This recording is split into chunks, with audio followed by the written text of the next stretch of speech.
The events took place on the Duke's estate. It was winter outside and everything in the area was covered with snow. But in the distance stood the majestic palace. It is unknown who, but someone once said that even with a tiny axe you can cut down a large oak tree, and if a drop of water drips continuously somewhere, hitting a stone precisely, it can carve a hole. If you have never opened a door, then you need to continue knocking on it. And after a while, they will definitely open. This is a truth that has been known for many generations. And so the little girl hits the door with her tiny fists and screams for Dad. She knows he is behind the door, but she is completely unable to go there. She knew for sure that he was there. But nothing worked for her. But the girl did not give up her hope of opening the door and going into her dad's room. The girl's name was Ivriel Solgren. She stood and, as if spellbound, looked at the door handle. The handle was very high from it, and no matter how hard she tried, she couldn't reach her. If she were a little older and taller, she could easily reach the doorknob, and this would be absolutely no problem for her. But now, this was a big problem for her. She clenched her fists and looked menacingly at the door handle. How it all irritated her. Of all her years where she could have been transported, she returned in time to exactly this age, and the girls really didn't like it. She touched the door again and asked Dad, "Does he hear her? Can he answer her something?" I wanted to hear at least a little sound from Dad. She would know that he was fine and that everything was fine with him.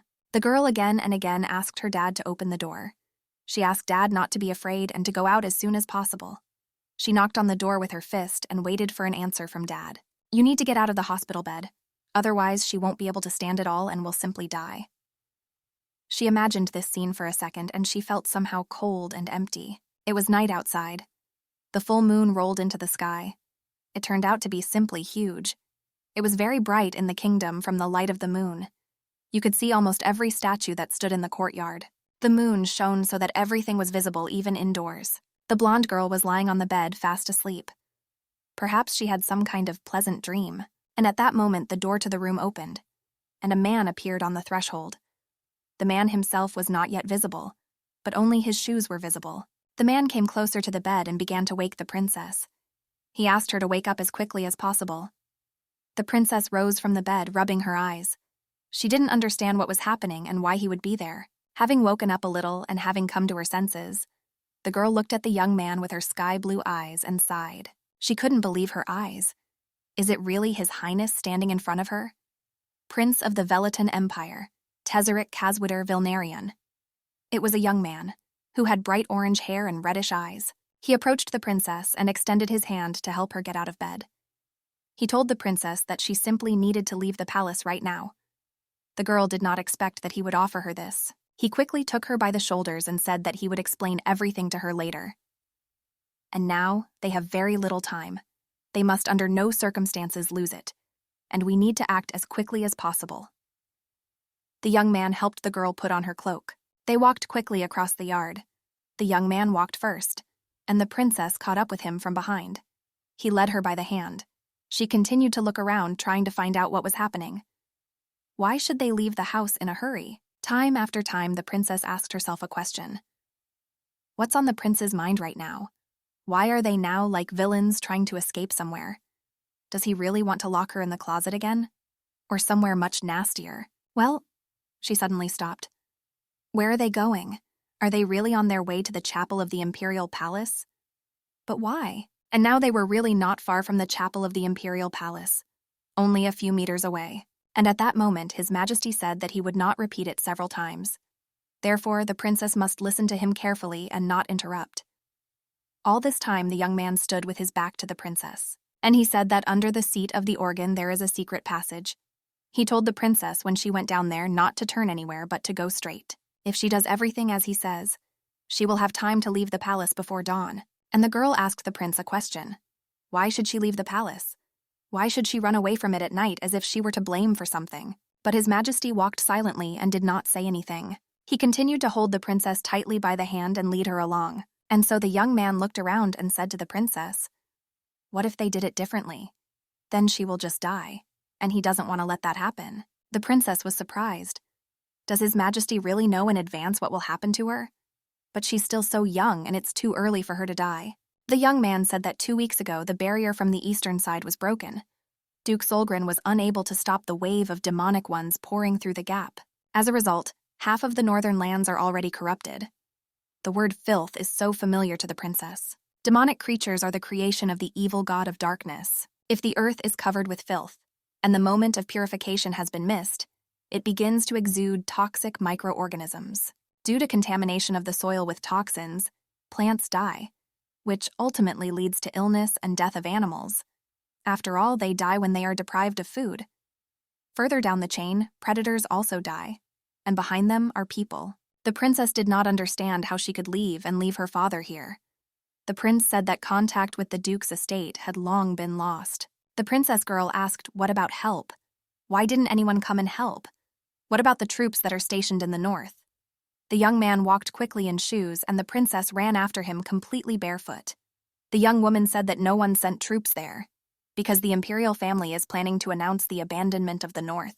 The princess couldn't believe it. Does the emperor really intend to punish the Solgrens for their failure to defend their territory? The princess thought about it. Probably bad is just an excuse. They just found a reason to finally get rid of the heat, which are like an eyesore for them. When the current emperor took the throne, he began a large-scale purge. Hervin Solshren was the only surviving member of the ruling family. The reason why only he escaped the emperor's blade was clear, because he is both a member of the ruling family and a Solgren. 4 loyal families, including the guards of the warming barrier.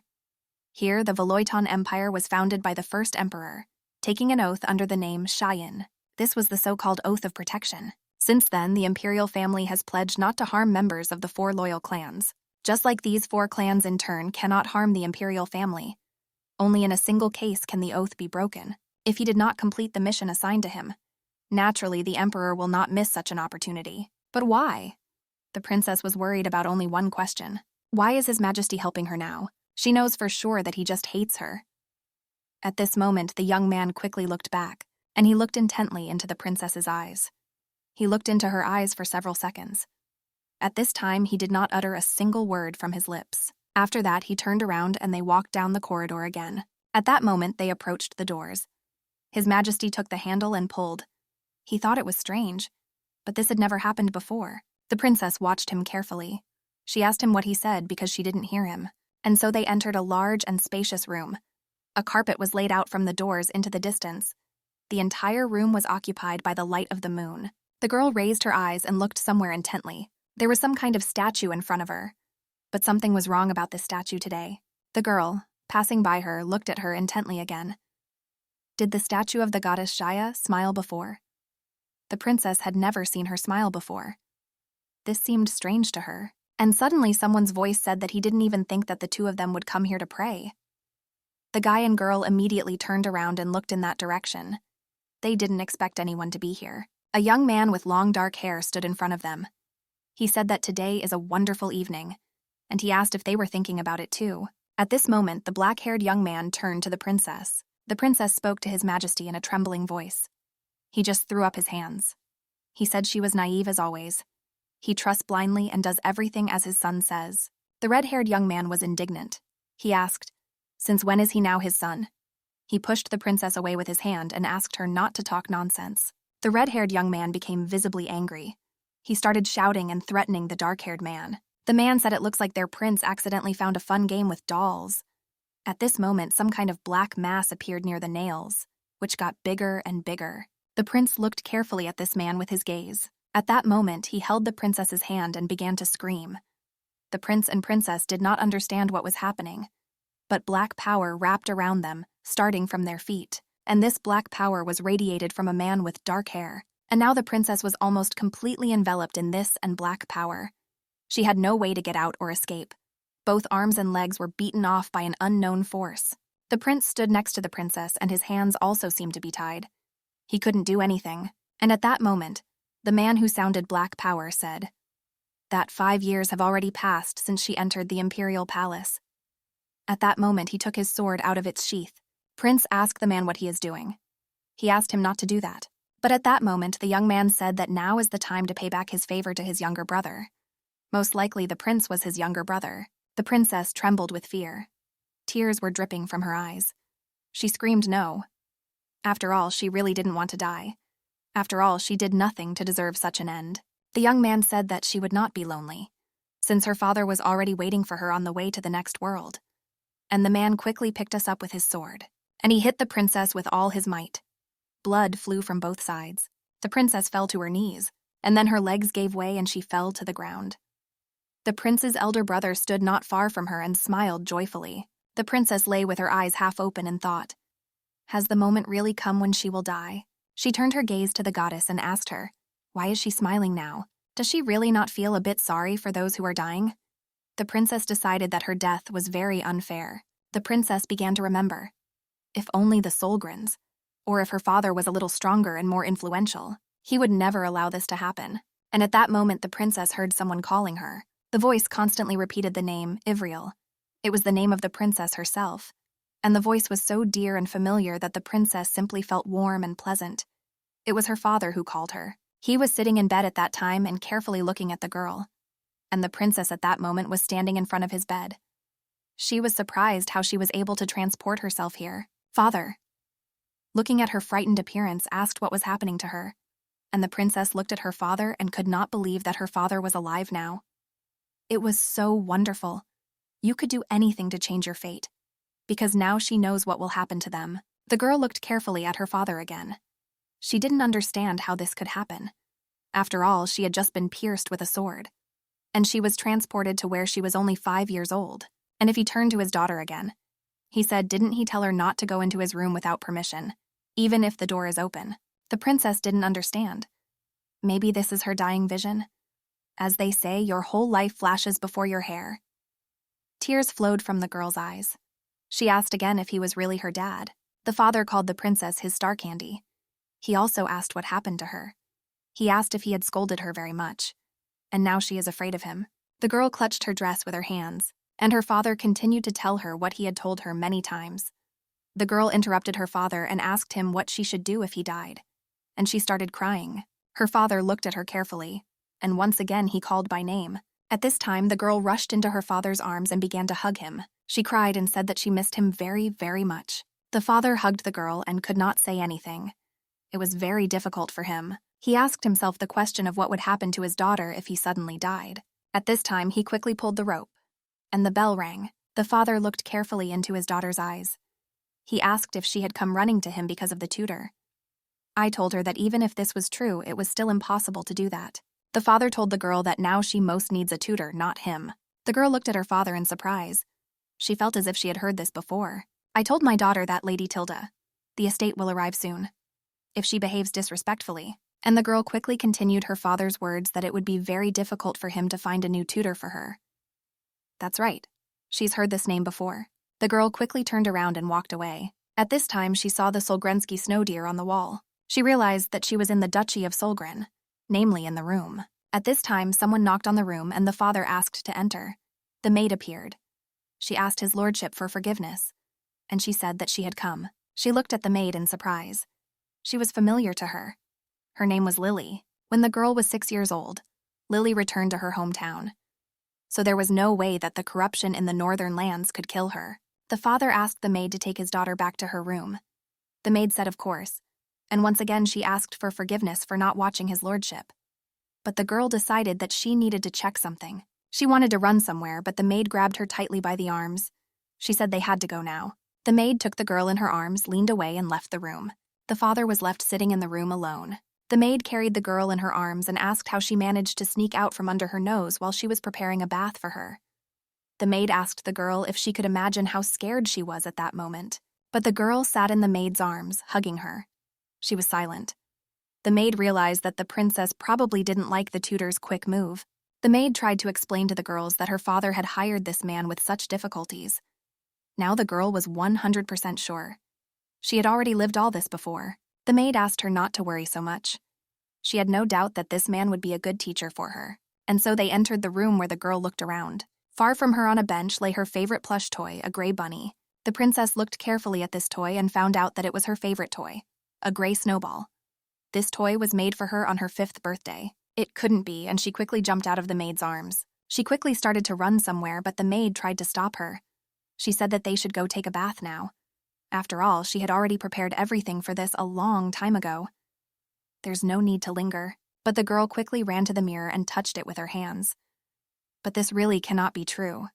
Is it really her? The girl touched her face in front of the mirror and could not believe that this reflection was really hers. At that moment, she turned to the maid and addressed her by name. She couldn't believe it. That she is now only 5 years old. Lily smiled and said that today was her birthday.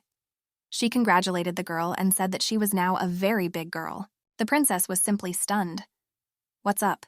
You wouldn't dream of something like this in your worst nightmare. And on the street, everything was covered with snow. Snow-white doves were flying there. Empires from them slowly planned to land. The room was filled with bright sunlight. The maid brought the girl and they began to take a bath. At this moment, the maid's face became alarmed. She asked Lady where she got such a scar. The princess asked again what she meant. After that, she touched the scar on her chest. She had never had a scar in this place before. And the princess remembered that it was this place. Then the emperor struck her with his sword. This happened when the girl lay and thought that she was dying. Well, she was transported back in time, and again she was a 5-year-old girl. The maid asked the princess if she remembered how she got hurt. The maid saw that the scar was very deep. It must have been very painful. The princess said that yes, it was indeed very painful. Getting hit by the emperor's sword was unbearably painful. She was in so much pain and fear that her vision became blurred and she began to drown in the darkness. But she couldn't do anything else. And she said that she didn't remember how it happened. She would really like to tell her everything. But then you have to explain that she was transported back in time. And who will believe it? If she says that she died at the hands of the emperor, she will be accused of insulting the imperial family.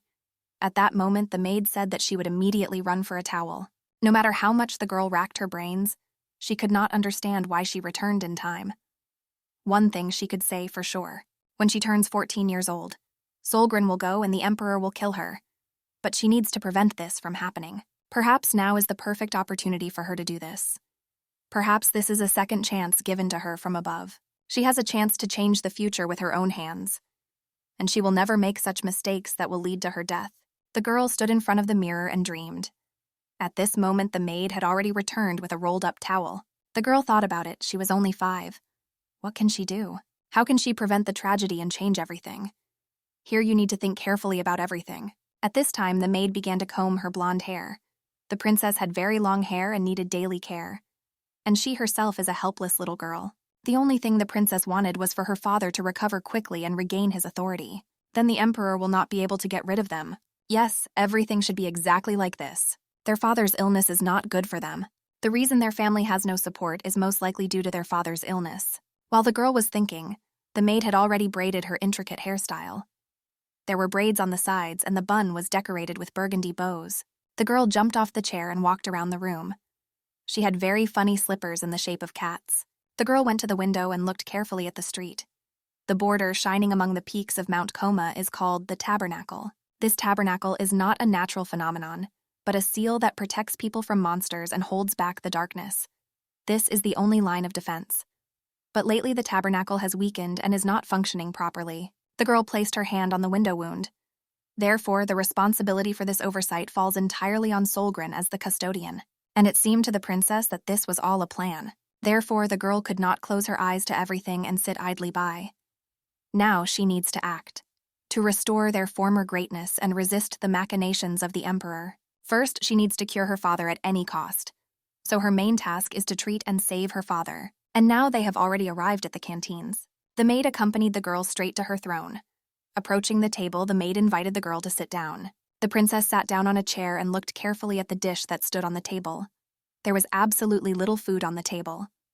The girl wondered if her father was also being fed such unsatisfying food. The cook came up and asked if his dish didn't look good, but the girl immediately objected. She said the cake looked absolutely wonderful. She thanked the cook and called him the best cook in the world. She gave him a joyful thumbs up. This means he's a great chef. The cook was moved to tears. He said she was too kind to him. Here the issue was the unprofessionalism of the cook and the financial situation of their family. They didn't have enough budget even for tasty and satisfying food. After all, you could see a cobweb hanging in the castle, and the walls are shabby and moldy. At that moment, the maid approached the table cheerfully. She asked the lady to blow out the candle. The cake was made in the shape of a heart and covered with white icing. The top of the cake was decorated with 5 colorful burning candles. The princess quickly made a wish and designed all the candles. The maid cheerfully clapped her hands and congratulated the princess on her birthday. The cook also joined in these congratulations.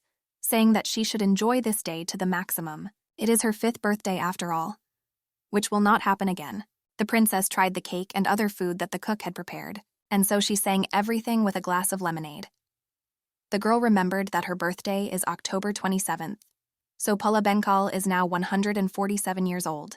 Around this time, according to the imperial decree, the governess will appear to them, and she remembered her father's words when he said that now she needed a teacher, not him. Well, her dad didn't understand at all.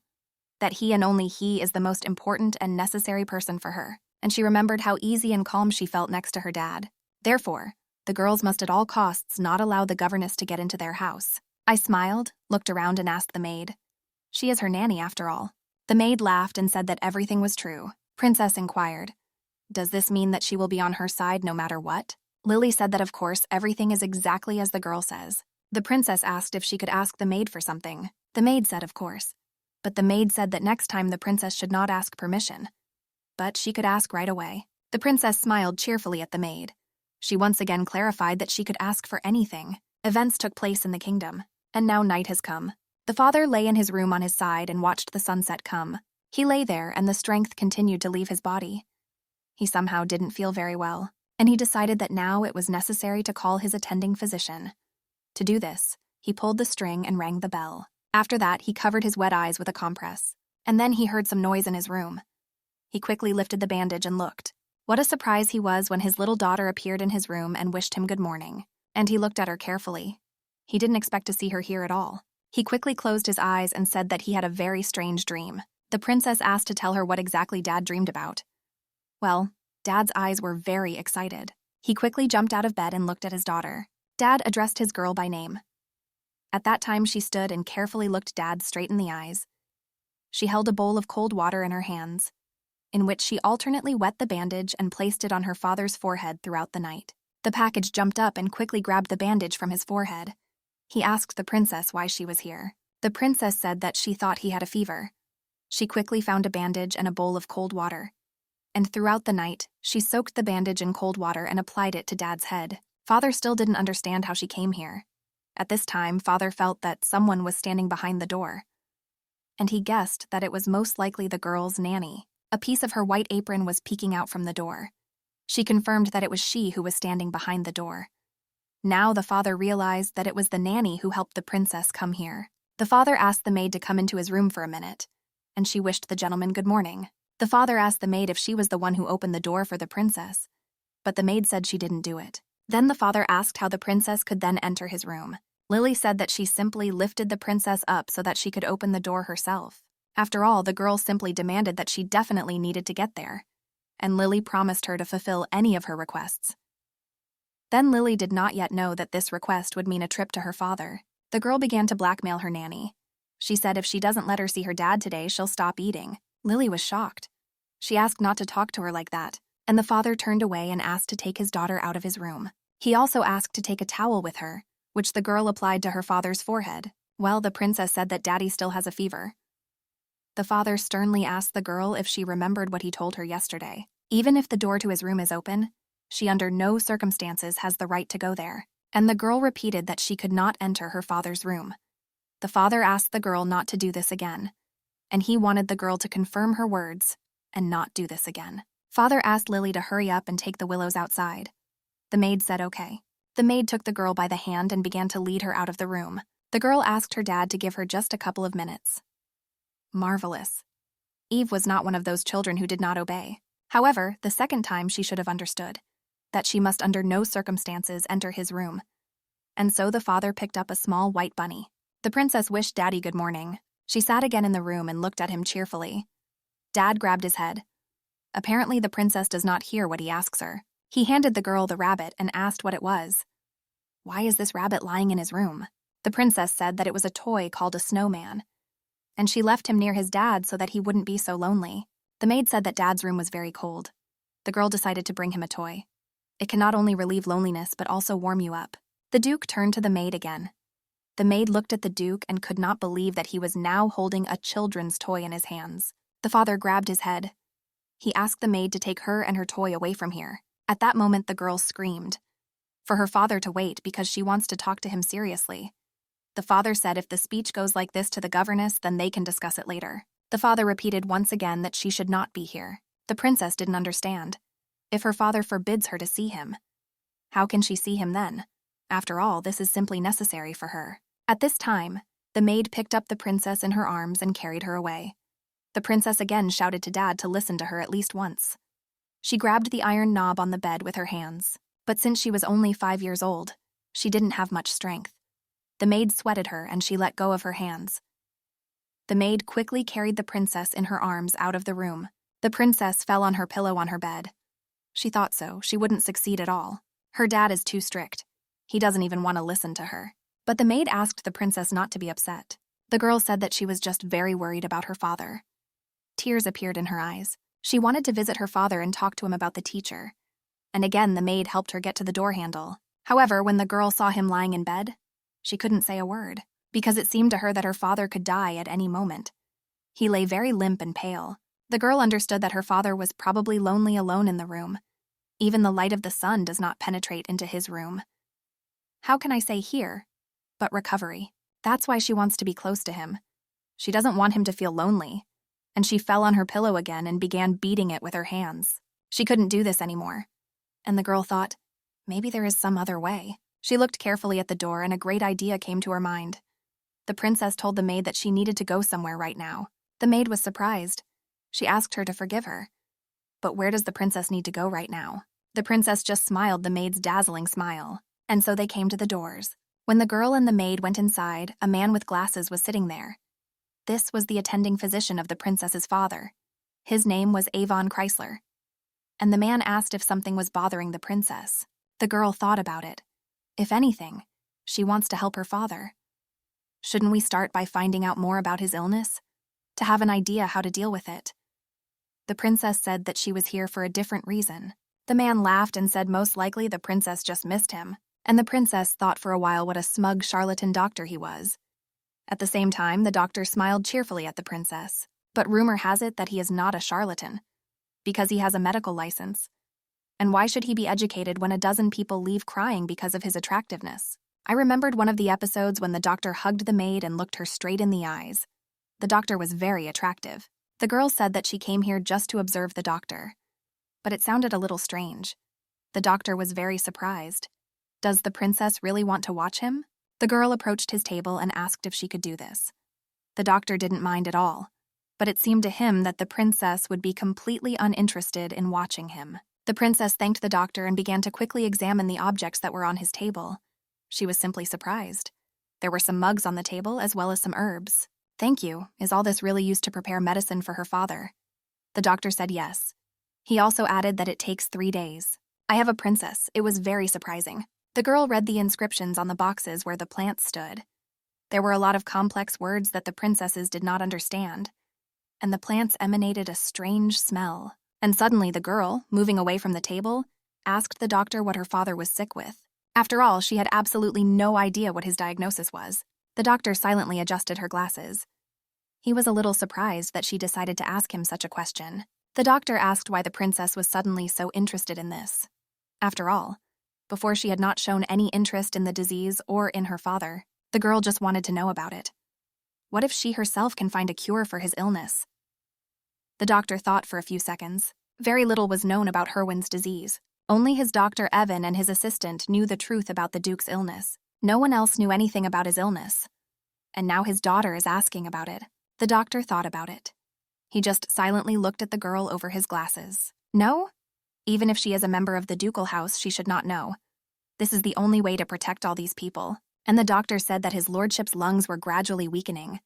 Therefore, he suffers from colds more than usual. The princess stood and listened to every word the doctor said. The princess thought for a moment and asked, "And what needs to be done for Dad to recover? Does he really need to eat well, sleep, and exercise? If he carries out all these actions, then he will definitely get better." The doctor leaned his hands on the chair and gradually stood up. He came and sat down next to the girl. He said that if his father tried, he would definitely recover. And the doctor said that it would be nice if the princess took a walk with him when the weather was good. The princess was simply shocked. Is this really true? Is it really possible to do this? And the doctor said that the princess's care would certainly bear fruit. And there is no doubt about this. After all, The care of loved ones works wonders. And the doctor added that the Duke's current condition was already beyond his sphere of influence, and only a miracle can help here. We can only hope that the princess will be able to cope with this. The doctor sincerely believed this, and the princess quickly ran to meet the doctor. She quickly threw herself on his neck and wrapped her arms around his neck. She was very grateful to the doctor for such information. She thanked the doctor, and she said that thanks to him she began to worry less. The doctor also looked at her carefully and hugged her tightly with his hand. The maid was also very happy that her mood had improved. The maid furtively gave Evan a thumbs up. He was just great. After thinking a little, the princess was surprised. This simply cannot be. Is Dad really sick with Seneca? This disease was an incurable disease of unknown origin, in which the functioning of the heart and kidneys gradually deteriorates. At first, it is only slightly difficult to breathe, but over time, the person has difficulty moving. The disease progresses rapidly and eventually results in frequent attacks. It leads to death. But even for the terrible Seneca disease, there are ways to treat it, although he is still little known. In the 30th year of her life, a method was announced to slow down the disease of Seneca. It was to increase the amount of sunlight per day, and everyone unanimously insisted that it was absurd to stop the development of the disease in this way. However, the announcement turned out to be true, and the next year, a cure was even developed. The girl once again remembered the doctor's words when he said that her father's lungs were gradually weakening. These are exactly the symptoms of complications of gradual weakening of the lungs that Evan spoke about.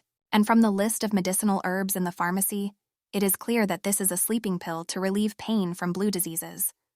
While it doesn't help cure the disease, it only weakens the symptoms. And the girl thought that her long-standing studies on medicinal rules in the Imperial Library would now be useful to her, and she quickly and confidently walked towards the library. In a past life, she was never able to come to her dad even after the invention of a cure for Seneca. Stupidly, she decided that her dad might reject her.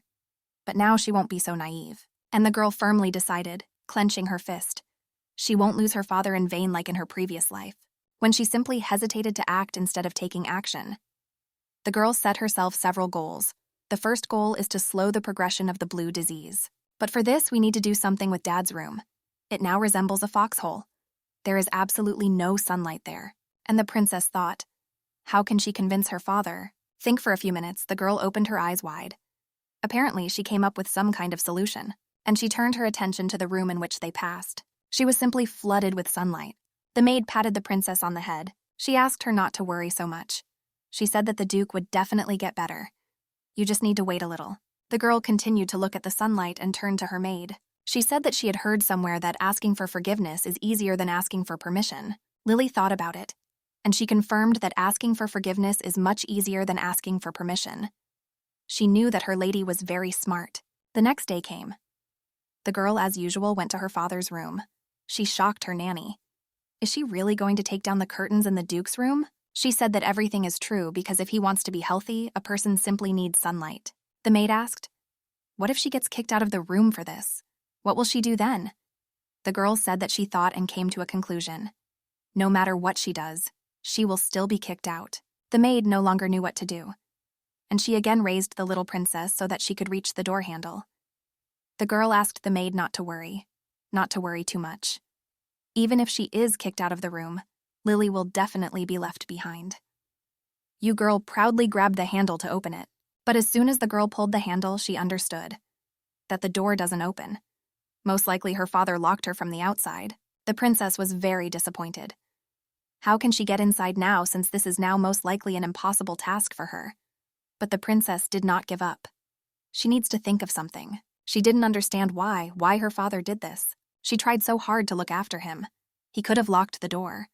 The girl was very angry. She started calling her father all sorts of different names. He knew very well that she would definitely come to him today.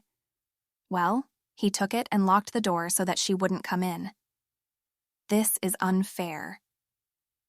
At that moment, the father was sitting on the bed and heard everything that was happening behind the doors. He was also not very pleased with his action. The father grabbed his head. He didn't understand. She wasn't such a stubborn child before. Is the governess's hostility really that great?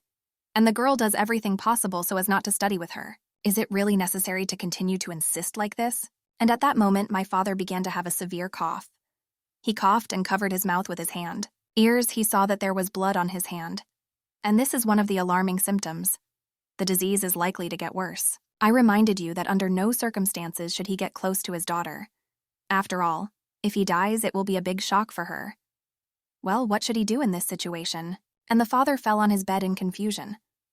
It was hard for him not only from the illness, but also from the fact that he could not treat his daughter well. If she is next to him, then she... The princess continued to stand near the closed doors. The maid tried to appeal to the princess again. She wanted to somehow persuade her to move away from the door. But the girl did not want to listen to her. She touched the door and asked more and more questions. Why did he lock the door? Why doesn't he want to communicate with him? After all, this is very important for her. He has no right to do this to her. The girl thought maybe her father was angry with her. No, Dad could of course scold her, but he was never angry with him. And at that moment, a brilliant idea came into the girl's head again. Really? His condition deteriorated sharply, and she began to quickly knock on the door. She screamed his name and asked if he could hear her, but the door remained closed. And the girl was worried that her father might be feeling very bad at the moment. And they stand here and cannot come in and help him. The maid tried to explain to the girl that the Duke was most likely resting. She invited her to return to her room, and she will bring her some treat. But the princess firmly decided that she would stay here. And she doesn't need treats. For her now, her dad's health is above all else. And at that moment, the door opened. The princess looked at this door in surprise. Could she really go into his room now? Did Dad really hear her and open the door? The doctor's assistant stood on the threshold. He greeted the princess. The princess did not expect that she would see Keanu here. This was the man who deposed the Mayer family. And from time immemorial, he served as the Duke of Solgren. He also took up the post of assistant to the Duke. This man's name was Keon Lasher. Although he was called the Duke's assistant, he was a wonderful person, who, instead of his sick father, managed all the affairs of the estate. The princess said that they had not seen each other for a very long time. The man was surprised. And after all, he was only leaving the estate for a short time. The man knelt down and addressed the princess. He said her father needed rest now more than ever. He understood that she had come to see him. But today this is impossible. So Keon asked the girl to go back. But the princess stood her ground. She said that it was very important for her and she needed to tell Dad something right now. And she said that 1 minute would be enough for her. Maybe she can still go into the room. The assistant said that her father seems to be getting very little sleep lately. So he deliberately locked the door so that he could rest in peace. The princess was surprised. Has his condition really gotten that bad? Keon stood his ground. He said his lordship needed rest. The princess asked what if she came in the evening. Will she be able to see her dad then? But the assistant could not say anything about this. The assistant quickly got to his feet and said that it was time for him to go. He bowed to the princess. The princess looked at this young man carefully. She noticed for some time that her nanny was looking at her very intently. Why is she looking at her so intently? Lily was very surprised. It was the first time she had seen the princess talk for so long with Mr. Keon. Previously, the princess seemed to be him. The princess was surprised. Was she really afraid of him? The princess couldn't remember this. This can be understood because Keon was a half-breed. He was from a race that had human appearance, but in whose veins bestial blood flowed. These people are called half-breeds. Wolf's blood flowed in the ocean, and silver gray hair is the main distinguishing feature of wolves. Either instinctively feeling this, most people experienced a slight fear when meeting half-breeds. That's right. The princess remembered that before she was reborn, she was also afraid of this young man. There is something worse, and she remembered the image of the emperor who stuck his sword into her. At this moment, the princess's hands began to tremble. She quickly shook her head and decided that she wouldn't think about it anymore. What is more important now is that Lady Tillian will arrive at the castle tomorrow. She can no longer count on her dad's help. She has to figure everything out on her own. She mentally asked her father for forgiveness. Well, she had no other choice. She must act quickly or decisively to stay alive in the future. The girl told the maid that it was time for them to return to the room, and she quickly walked along the corridor in the direction of her room. Keon stood at the door and listened carefully to what the princess was doing.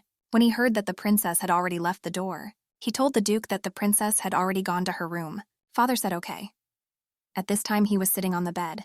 Keon said that as he ordered, he didn't say anything. The lady might still be able to meet her in the evening. After all, she is very worried about him, and she will not give up trying to see him. But the father said a firm no. If she still came in the evening, he asked the assistant to send her away.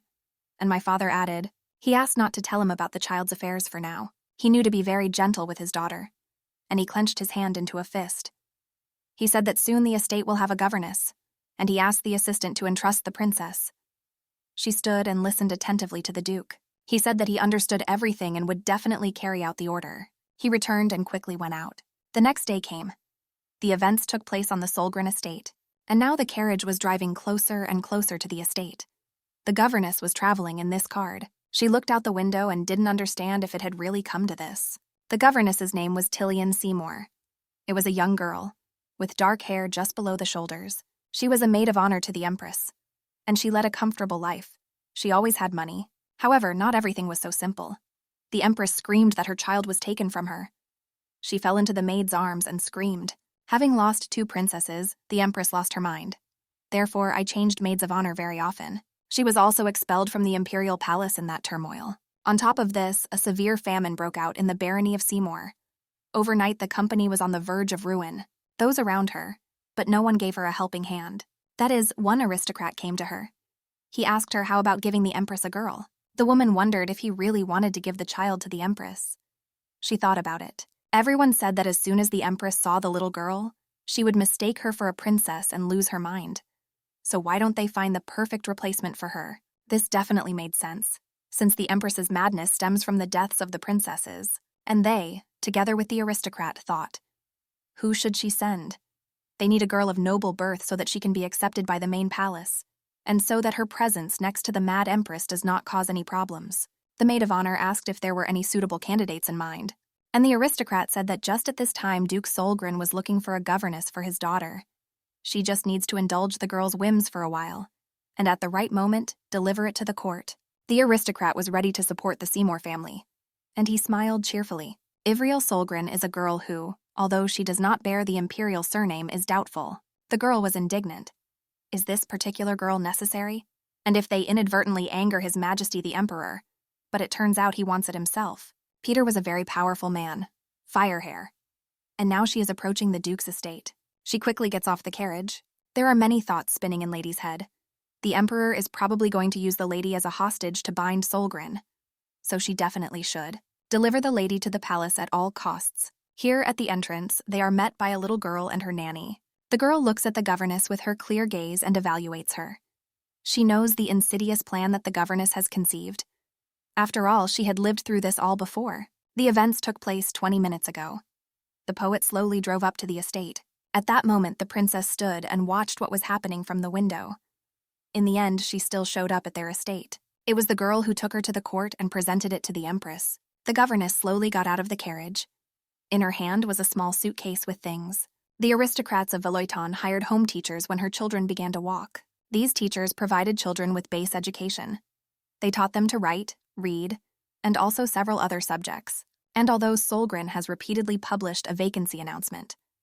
At the Solgren court, given the sick and powerless head of the family, everyone considered their family to be practically bankrupt. Therefore, teachers with good reputations were not eager to make connections with them. They simply refused and threw the invitation to cooperate into the fireplace. The flame quickly engulfed the piece of paper and it burned without a trace. As a result, when the princess turned 4 years old, a teacher was never hired. Concerned voices were heard among the servants. She appeared, Governess Lady Tillian, which was supposed to teach the princess, and now she was already standing on the threshold of the estate. She stood opposite the girl and slowly approached her. Walking a little closer to the princess, the woman quickly put her suitcase on the ground. She lifted her dress and sat down. It was a great honor for her to meet the princess. She pretended that her name was Tillian, from the barony of Seymour. And now she will be responsible for the education of the young lady. The princess looked at her carefully. She was still as graceful and brave. The princess admired her because her father was completely different. Before his rebirth, over time, my father became sick more and more often. And on top of that, after Lily's return to the West, Lady Tillian, she taught her to read, write, and also in a certain manner. The girls actually liked her. I was kind and condescending to her.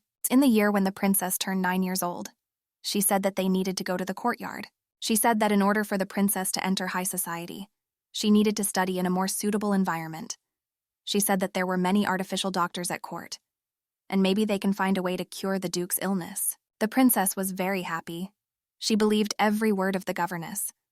But only now she realized that she was being deceived there. And when they came to their father, then father said that the girls definitely need to go. He didn't mind at all. Her father said that she could learn a lot at court. This is definitely a good opportunity for her. He asked her to go and grow up.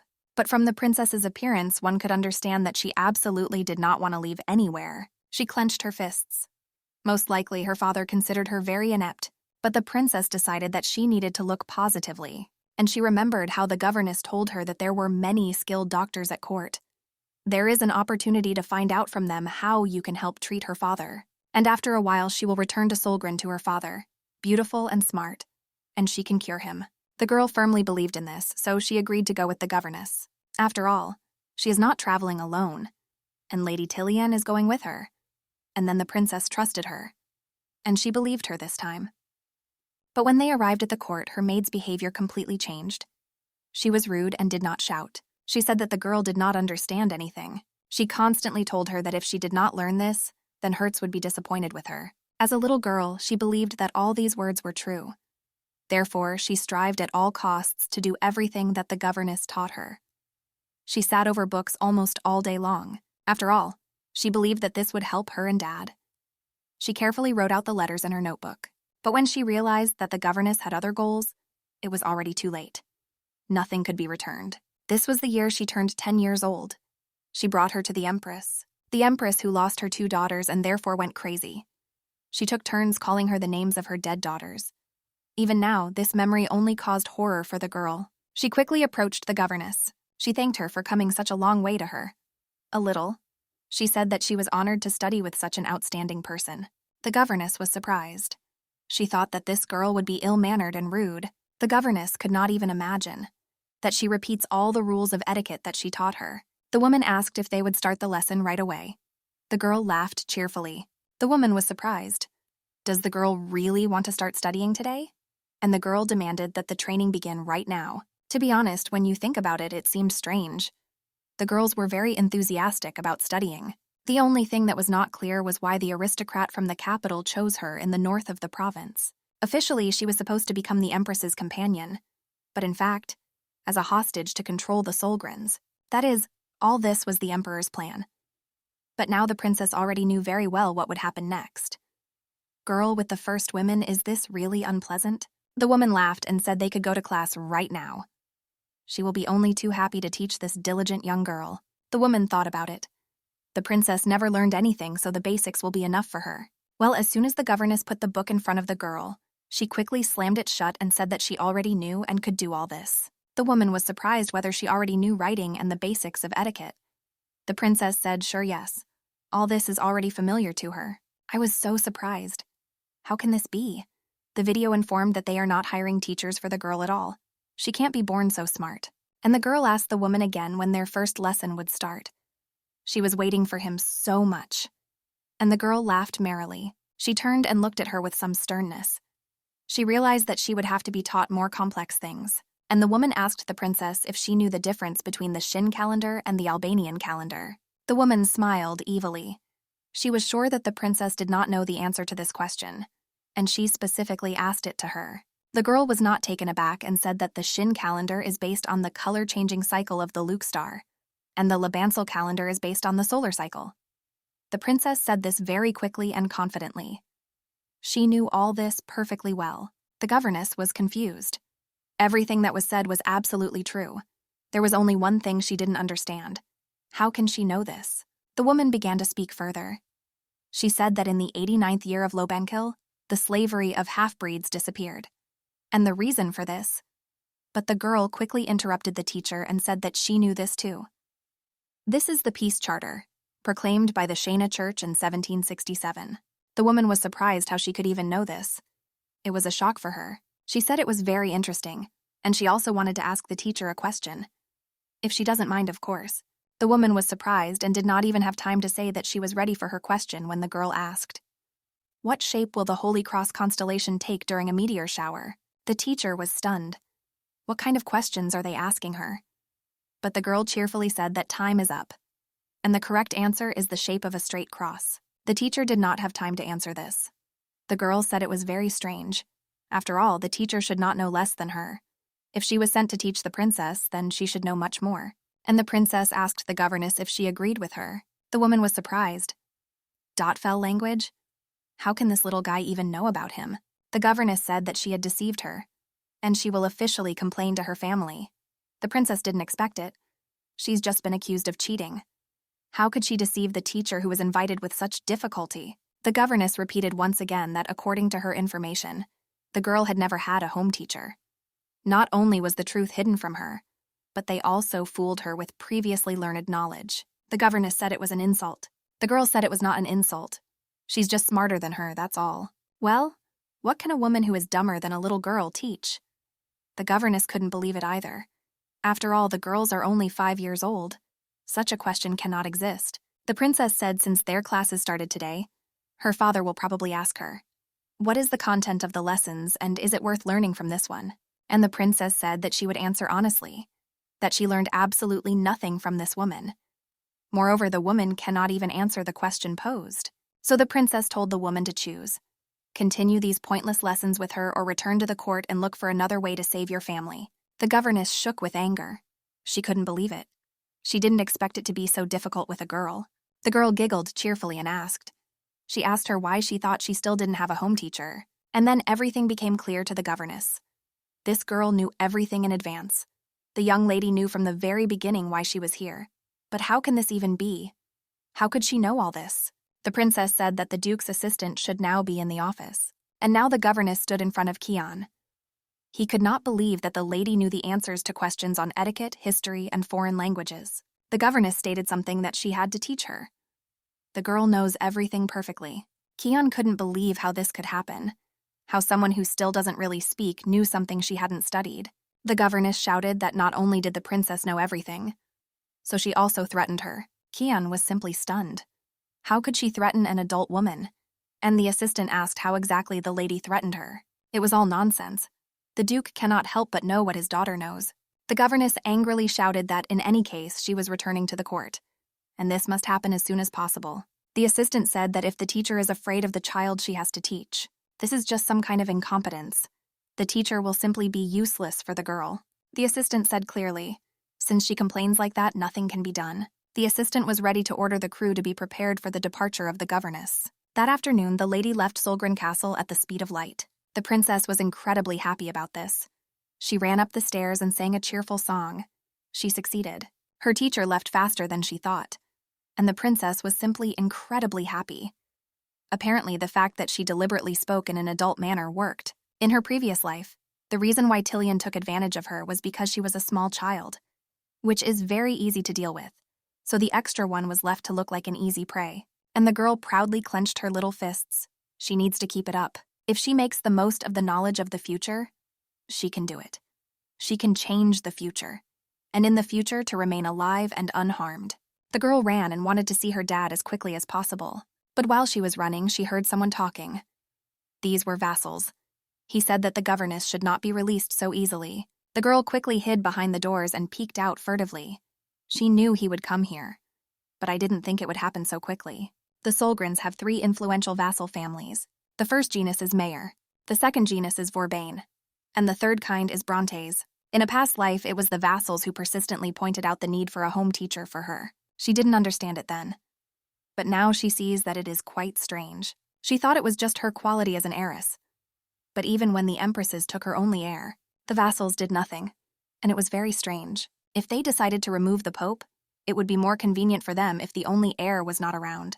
Therefore, there may be potential traitors among the vassal. One might even assume that they are all one, especially in the Brontes.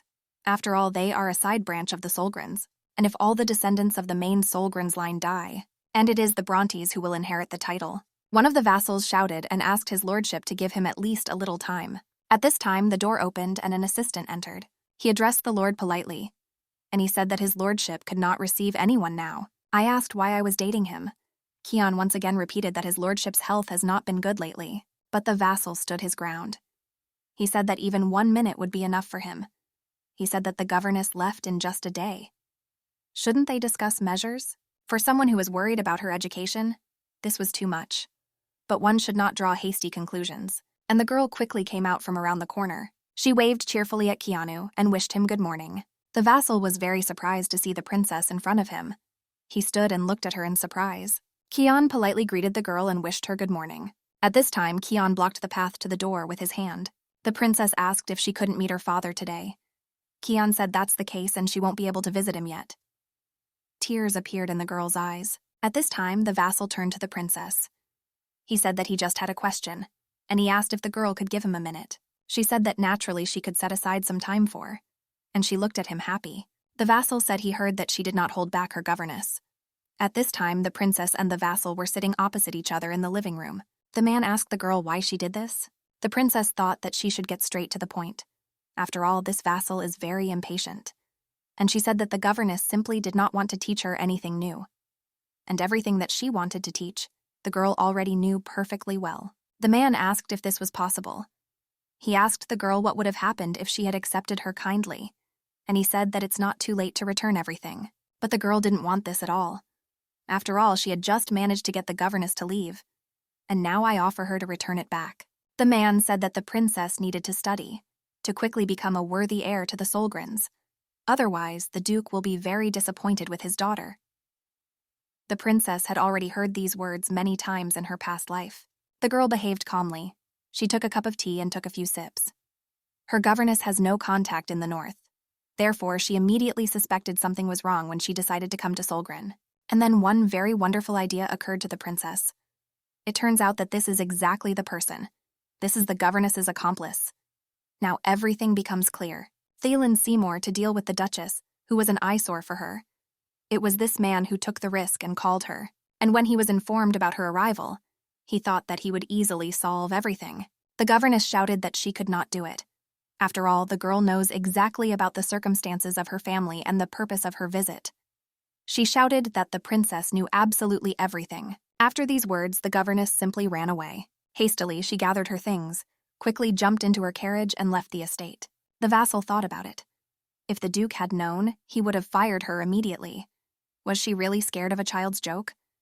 But now this woman will not help. The vassal considered this the best opportunity for tracking the Duchess, because it won't be difficult to deceive a 5-year-old child, and it was obvious. And then the princess asked Brontes, "How well does he know the governess who came to the estate?" The man immediately became nervous and said no. The princess asked if he didn't know her well, then why did he talk about her like that? And she asked the vassal to answer her immediately. The man thought about it. Did the duke really guess everything? He quickly dropped his fists. From his reaction, the girls realized that she was right after all. The man asked, "Is this possible?" He is simply worried about the future of the family and its well-being. The princess asked again what he meant by concern for her well-being. The man said that the princess has the blood of the noble Solgren family, and it is she who inherits the mission of guardian of the veil. The man was simply worried that the princess's education would be worse than that of other aristocrats. The vassal considered the princess a damned wench. He was waiting for the day that man promised to come. The princess asked if he really thought so. The vassal did not understand what the princess meant. The princess said that she would explain everything when all the vassals gathered. She said that she would tell everyone the reason why she didn't need any governess. The events took place on the duke's estate. I followed the princess and asked if everything would be okay. The princess did not understand what she was talking about. Lily said that the princess asked Keon to open the treasury, but the duke did not give permission for this. The princess looked back at her maid. The treasury is a room for storing family religions. No one except the head of the family has access to it, and no one can get there without his permission. The events took place a little earlier. Keon was surprised that the princess was interested in the treasury. The princess said that she was already so old and had never been there before. She was very curious to see what was inside. Keon thought about it. He didn't know whether to trust the princess and give her access there. The girl said that if the duke's assistant opens the door for her, she will no longer interfere with his hard work. Keon, when she wants to sit the treasury, the girl looked carefully at her nanny and said that the assistant opened the door for them. So everything is fine. The princess knew that her father would soon have a serious meeting, and now is not the time to distract Dad. After December, the severe cold lasts for a whole month. This is called the winter month. Every year in November, there is a meeting about how to survive the winter. Then all the vassals remain in the mansion. The monthly distribution of freshwater provisions is also discussed. The princess said everything will be fine, although what she is going to do now is not very good.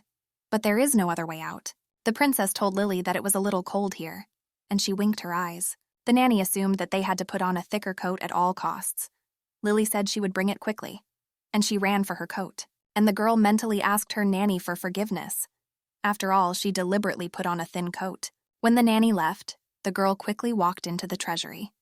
She must do everything quickly before the maid returns, and the princess quickly opened the door and looked into the treasury. She found what she was looking for. The princess thought if this magical castle only reacts to the Solgrens, and she quickly touched this lock with her pen. The door opened. Everything worked out great for her, and she was happy. The girl said that they had not seen each other for a long time. It was she who said the small winter twigs that were here. It was her family's treasure to protect the veil, and it was passed down from generation to generation. She was created from part of the ancient spirit of winter. Originally, this branch was supposed to belong to the father, but he will not withstand the icy mana of the winter branch due to his poor health. And now only the princess can have this branch. The problem is that she failed many times in her past life. But the girl calmed herself down.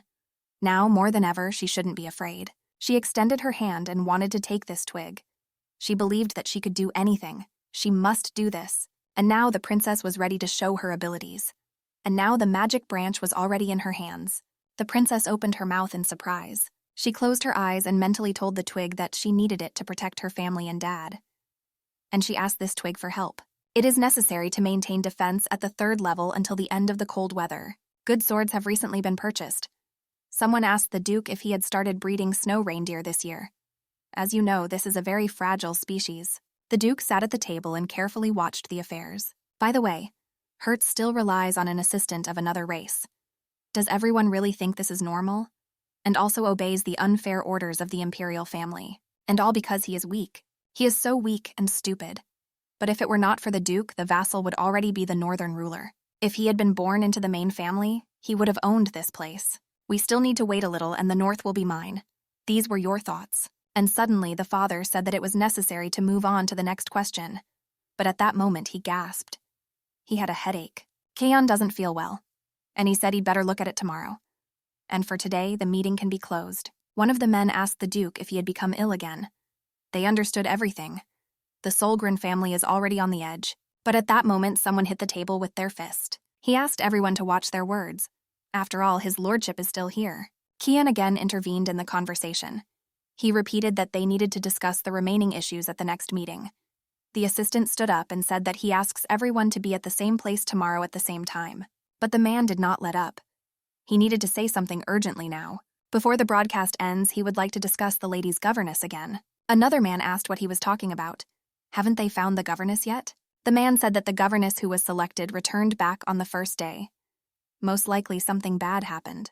As soon as the vassals realize that the governess ran away on her first day of work, they will no longer trust the Duchess. No one believed that the teacher could run away on the first day.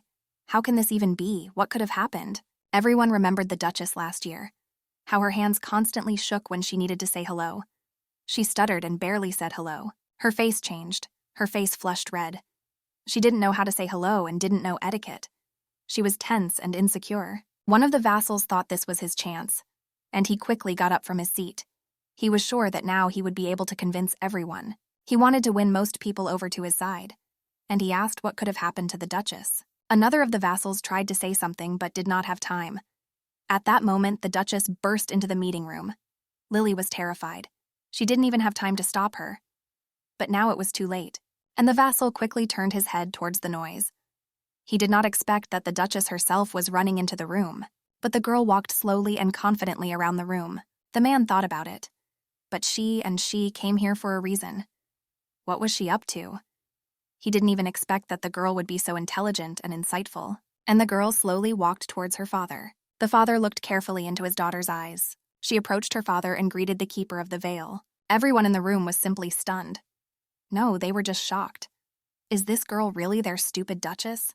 This is the perfect greeting. The girl said that she wanted to show something to the respected Duke. Father looked even more carefully into her eyes. One of the most asked what she was going to do. He said that now there is no time for her toys. The Duchess was surprised. Is it really possible that what she wants to show is a toy? Is this really a toy for the vassal? And she showed a glowing mark on her hand, which filled the entire room and began to swirl around the Duchess. The girl said to the Tatum, and a magic branch appeared in her hands. Everyone was surprised, and the vassal was simply shocked. Is there really a winter branch in front of them now? And the Duchess said that she wanted to master this branch before starting classes with the governess. If you use it correctly, you can spend the winter comfortably. She asked those present if she understood correctly. Midwinter brings severe cold, and the winter branch can absorb cold and control mana. Vassal, that this is some kind of deception. No one has ever heard that a branch can be mastered before adulthood. The Duchess was surprised. What does he mean by this? What another deception? If she had resorted to deception, she would not have shown it to them, because it was the Duke who gave her the winter branch. The Duke was no less shocked by these words. After all, he knew for sure that he did not pass on any branch to his daughter. But why did she say that? Everyone sat and looked at the Duke in surprise. The vassal was surprised. Did the Duke really help his daughter take over the branches? But this is impossible. The man cannot even move normally due to illness. Really? And the vassal thought, is the Duke's condition improving? The girl thought for sure he thought so. After all, the door to the treasury was opened by his assistant Keon. He is her father's confidant and assistant. Then we can assume that these are one and the same. One of the men present stood up and addressed his lordship. He asked if the Duchess really was the owner of the winter branch. The father looked at his daughter again. After that, he changed his gaze and said that everything was correct. He confirmed that she is the owner. The man was surprised. Did this really happen? And he called the Duchess simply magnificent. After all, this man thought that he would have to watch the fall of the Solgrens for the rest of his life. Everyone cheerfully began to congratulate the Duchess on such success. It was absolutely amazing to own her at such a young age. Now some of those present have hope for the future of the Solgren family. At that moment, the father stood up. Holding the back of the chair, he said that for now they would not talk about the teacher. One of the vassals tried to be indignant, but the Duke quickly interrupted him. He said enough and said that everyone was free. The father also addressed the girl. I listened to my dad attentively. She looked straight into her father's eyes with her blue eyes. The father told her to follow him, and they quickly walked along the corridor. It was clear that his hands were clenched into fists. The girl assumed that Dad would swear. It seemed to her that he was unhappy. Now she didn't care anymore. The branch actually gave in to her. When she thought about protecting the family, she felt that it was common to this branch. The father walked quickly, briefly glancing at his daughter. Move away from everyone a little. He told his daughter that she was doing great. Now that's enough. He could not even imagine that at her age he would have succeeded in this. Because all the former heads of their family received winter branches upon reaching adulthood. And the girl was a little happy. Perhaps she won't be scolded. Well, her father asked her not to be so happy. After all, she is worth scolding. And he asked if it was his assistant who told the way to the branch. In the very center of the treasury there is a stone gate, behind which is the main religion of the Solgrens. It can be dangerous there, so you should never touch them. Keon reiterated that this should not be done under any circumstances. The father asked for an answer. It was the assistants who told her the way. My daughter lowered her eyes and said yes. The father was angry that she ignored his warning, and she even dragged Lily into this matter. At the same time, she also lied to the vassal. The girl understood her guilt. She was really to blame. Well, the fact that she accepted the winter branches means that she will definitely cope with everything. But the father said categorically no. He forbade her to use it until she reached adulthood. The father again told the girl no. But at that moment, she walked straight to her father's feet. She looked with her gaze straight into his face. In front of the Duchess, she said that she must learn. She definitely has to do this. My father didn't know a lot of things. And him? He looked at his daughter. He did not know that there would be an avalanche in winter. The girl remembered the details very poorly. She was only 5 years old then, but she remembers how much damage their family suffered. It was just a disaster. And now she knows and can probably prevent it. But only if her father gives permission. And she once again begged her father to allow her to do this. She wrapped her arms around Daddy's leg and begged without ceasing. Father sternly said that getting the look and knowing how to handle her are completely different things. He knelt down to be almost on the same level as his daughter. Her father said that it was dangerous for her fragile body, especially absorbing harsh cold weather. But the girl screamed no again. She said the cold is much more dangerous. She was practically hysterical. Why doesn't father believe her? Why doesn't her father believe in her? The father calmly said that he was not going to continue this argument. He stood up and said that for several years they managed to cope with the cold even without a winter branch. The father asked the girl to return to her room. They appeared before the girl's eyes. Her father didn't understand her. He didn't believe her. The princess trembled all over with anger. She asked why father didn't believe her.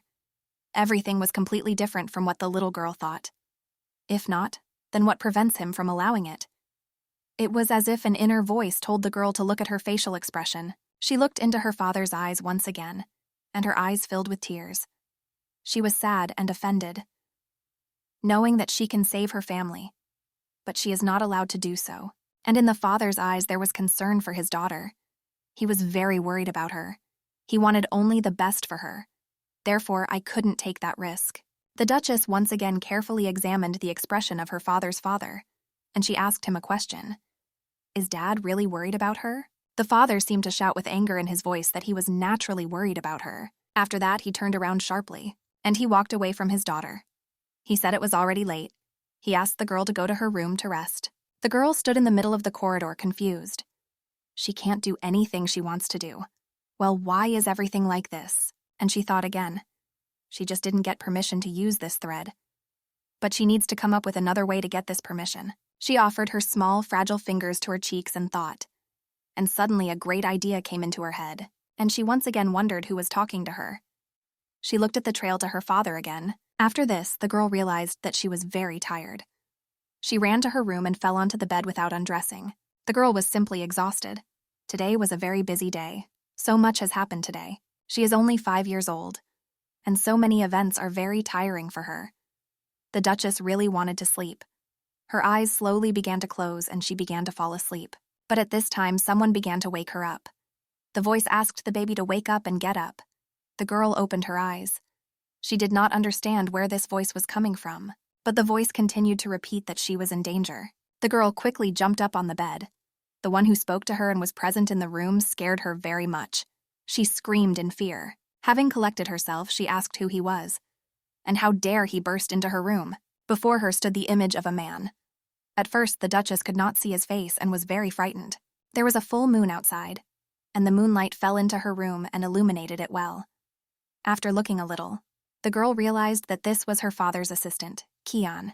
The man quickly bowed and asked the Duchess for forgiveness.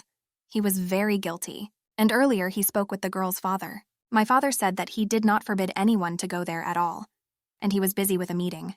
Keon also did not expect such a development of events, and they remembered the words of one of the vassals, that before ending the meeting he would like to discuss the lady's governess. And it was at that moment that the lady touched the winter branch. Definitely everyone noticed that their mistress had changed. Is Lady Tillian telling the truth? And by the way, the young man's assistant, wouldn't it be better to tell the lady about his father's concerns? These words made the father think. He closed his eyes and realized that of course his assistant was listening. Well, the assistant didn't hide it. He said that of course he was eavesdropping. After all, who else but the Duke knows about the excellent hearing of his race? The father touched the window with his hand. Of course he was worried about his daughter. He was very worried about her. Any normal father would say this. But this is not about him. He's not like that at all. And he looked at himself in the mirror. He cannot say what he is worried about from his daughter. A harsh winter sets in, and the frequency of attacks increases. And the symptoms get worse. Death is creeping closer and closer to my father. He probably scares his daughter with this. He's acting strange. Sometimes she acts indifferent, after which he feels uneasy. Then he's friendly. Then he pushes her away again. My father considered himself very pitiful. He has no right to treat his daughter like that. She just doesn't deserve it. But it would be better for him to be a nightmare for her, not a father. And her father said that when she wakes up, she will forget about it like a terrible dream. The assistant did not quite understand his words. What does he mean by this? But fear settled in the assistant's soul. Someone told him that the Duke was up to something bad. But at that moment, Keon heard a strange sound. It's as if someone is approaching the window. And he looked carefully in that direction. At that moment, the glass broke and thousands of fragments flew into the room. Keon quickly rushed to the Duke and covered him with himself. He asked him to be careful. The Duke himself did not understand what had happened. They were lying on the floor, and then some people with swords and in masks appeared in the window. That's right. This is an attack. The Brontes really come up with this? Only he is capable of this. He told the Duchess that she should sleep now, but first he wanted to deal with this girl. He was ready to return to the Solgren mansion again. Only next year, closer to the meeting. During this year, the Duchess will learn to manage the winter branches, and all his plans will go down the drain. And if the Duke's condition improves, the Emperor will simply deal with him. This cannot be allowed under any circumstances. I looked attentively at the Brontes. His gaze changed noticeably. Fortunately, he did not have any weapons with him. He held a bottle in his hands. He said it was nothing special, just an ordinary antipyretic, and he came closer and closer to the Duchess. The girl was surprised why she needed an antipyretic now. After all, she is not sick. Does he really want to pretend that she was dying trying to train the winter branches? Brontes was surprised. How could she have guessed this so quickly? Most antipyretics contain poisonous herbs. They help reduce body temperature. And if you take the medicine in its pure form, you can die from hypothermia. The Duchess realized that if her body was found cold in the morning, everyone would believe this version. And the girl thought about it, because next to her room is Lily's bedroom. And if she screams now, then her nanny will definitely hear her. The girl had no other plan in her head. But suddenly she realized that the men in balaclavas also grabbed the liver from them. She looked confused and realized that the Lilies were also in danger. After all, her nanny had just been wounded by a man holding a knife around her neck. The girl could only assume that no one could help her now. But what to do? There must be some way out. The Duchess stood in front of a Brontes and another man in a cloak, determining what she should do. Brontes smiled cheerfully and held a bottle in her hand. He said that he would let her nanny go if she would just drink it. No matter how much it hurt Lily, she shouted to the lady not to do this. She asked her not to drink, although the man was already holding her by the hair and threatening her with a knife. Ivriel thought about it. She tried to calm herself down. Even if she takes this medicine, he will still deal with her nanny. Therefore, she has no other choice. And she quickly pressed her finger on the secret sign on her hand. At this moment, a winter branch appeared in her hands. And at that moment, the Brontes laughed. He said that she really scared him with this gesture. Did she really decide to fight him? And the man laughed. I knew that the girl didn't even know how to use it. She understood this herself. Yes, she had never used it before. And she really didn't know how to control it. This is the only way she can help her nanny escape. Suddenly, someone asked the girl if she was afraid. She didn't understand whose voice was telling her this. The voice said that it is always useful to ask questions. But doesn't she think now is not the best time? The voice said that she needed to hurry up, so she needed to listen carefully and remember. The voice said that only wizards can use winter branch mana. At this moment, the Brontes had already opened the vial. He was ready. The girl asked in unfamiliar voice, because she is not a sorceress at all. The voice said that's it for now, and when she becomes a witch, she will be able to easily open the door. The girl did not understand which door we were talking about. The Duchess did not understand what the voice wanted to tell her, but she asked him to help her. And then she will simply die. Brontes was getting closer and closer. He told the girl that it was better for her to drink what he offered her. The voice said that this was logical. Of course, he will help her, but she asked the girl not to be too scared. The girl was surprised what he was talking about, and suddenly some powerful force burst in with light from the window and illuminated the entire room. The girl did not understand that this was happening, but she felt that some kind of enormous power was infusing her. The voice asked if she felt this power. This power is called mana, traces of Shaya flowing throughout the world. The girl screamed and closed her eyes. After all, now she had such strange sensations. The voice asked her to wait and calm down. If she continues to resist, Brontes was very surprised.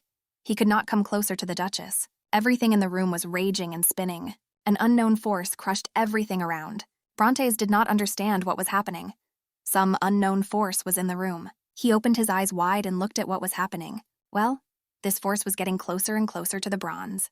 The force threw him further. Bronte couldn't do anything. The man in the cloak had already released Lily. She stood with her hands tied. The man threw the lily and ran to the side, as far as possible from the epicenter of these events. But an unknown force overtook him even from a distance. He ran without looking back, and the force surrounded him, not allowing him to run far. And finally she caught up with him and hit him in the back. The man stretched out on the floor. Blood flowed from his mouth. He was stunned by what was happening in the room, without having time to say any words, and he fell dead on the floor. Evri stood and held a magical branch in front of her. She herself did not understand that this was happening. The girl understood that now it was she who controlled this branch, but she didn't fully understand how it all happens. Suddenly the voice that spoke to the girl said, after all, he warned her not to be afraid. At this moment, the girl held the branch tightly. She saw only the closed door in front of her. She realized that the danger had passed. It's already over. But for some reason, the girl lost her strength, and she fell to the floor. The thought was spinning in her head that she needed to call people for help. It is necessary to check as quickly as possible whether her nanny Lily is okay. But when she started coughing, I saw that blood flowed onto the floor. Apparently there is something wrong with her. But suddenly the Duchess remembered that her father had warned her about this, and he was categorically against the Duchess using this branch. Keon ran into the room. He realized that something had happened in the princess's room. He asked the girl how she was feeling, but the girl could not say anything. She was wiping the blood from her mouth like that. The girl was very surprised to see Keon in front of her. She was glad he was alive. With her last strength, she thanked him for coming to her room. After these words, the girl fell unconscious on the floor. Her strength finally left her. Keon shouted her name several times, but the girl did not answer. The events took place in the duchy. The princess was placed on the bed and covered. She herself did not understand that using this could be dangerous for her life. That's why her father so strictly forbade her to use it. The girl doesn't know how much time has passed. But one day she opened her eyes. After coming to her senses a little and looking around the room, she understood that she is not in her room right now. She is lying on a large bed in another room.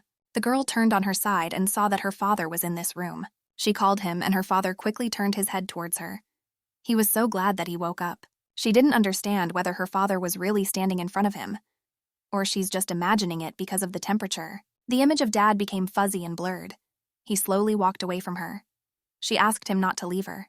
She once again asked her father not to leave, but her father slowly moved away from her.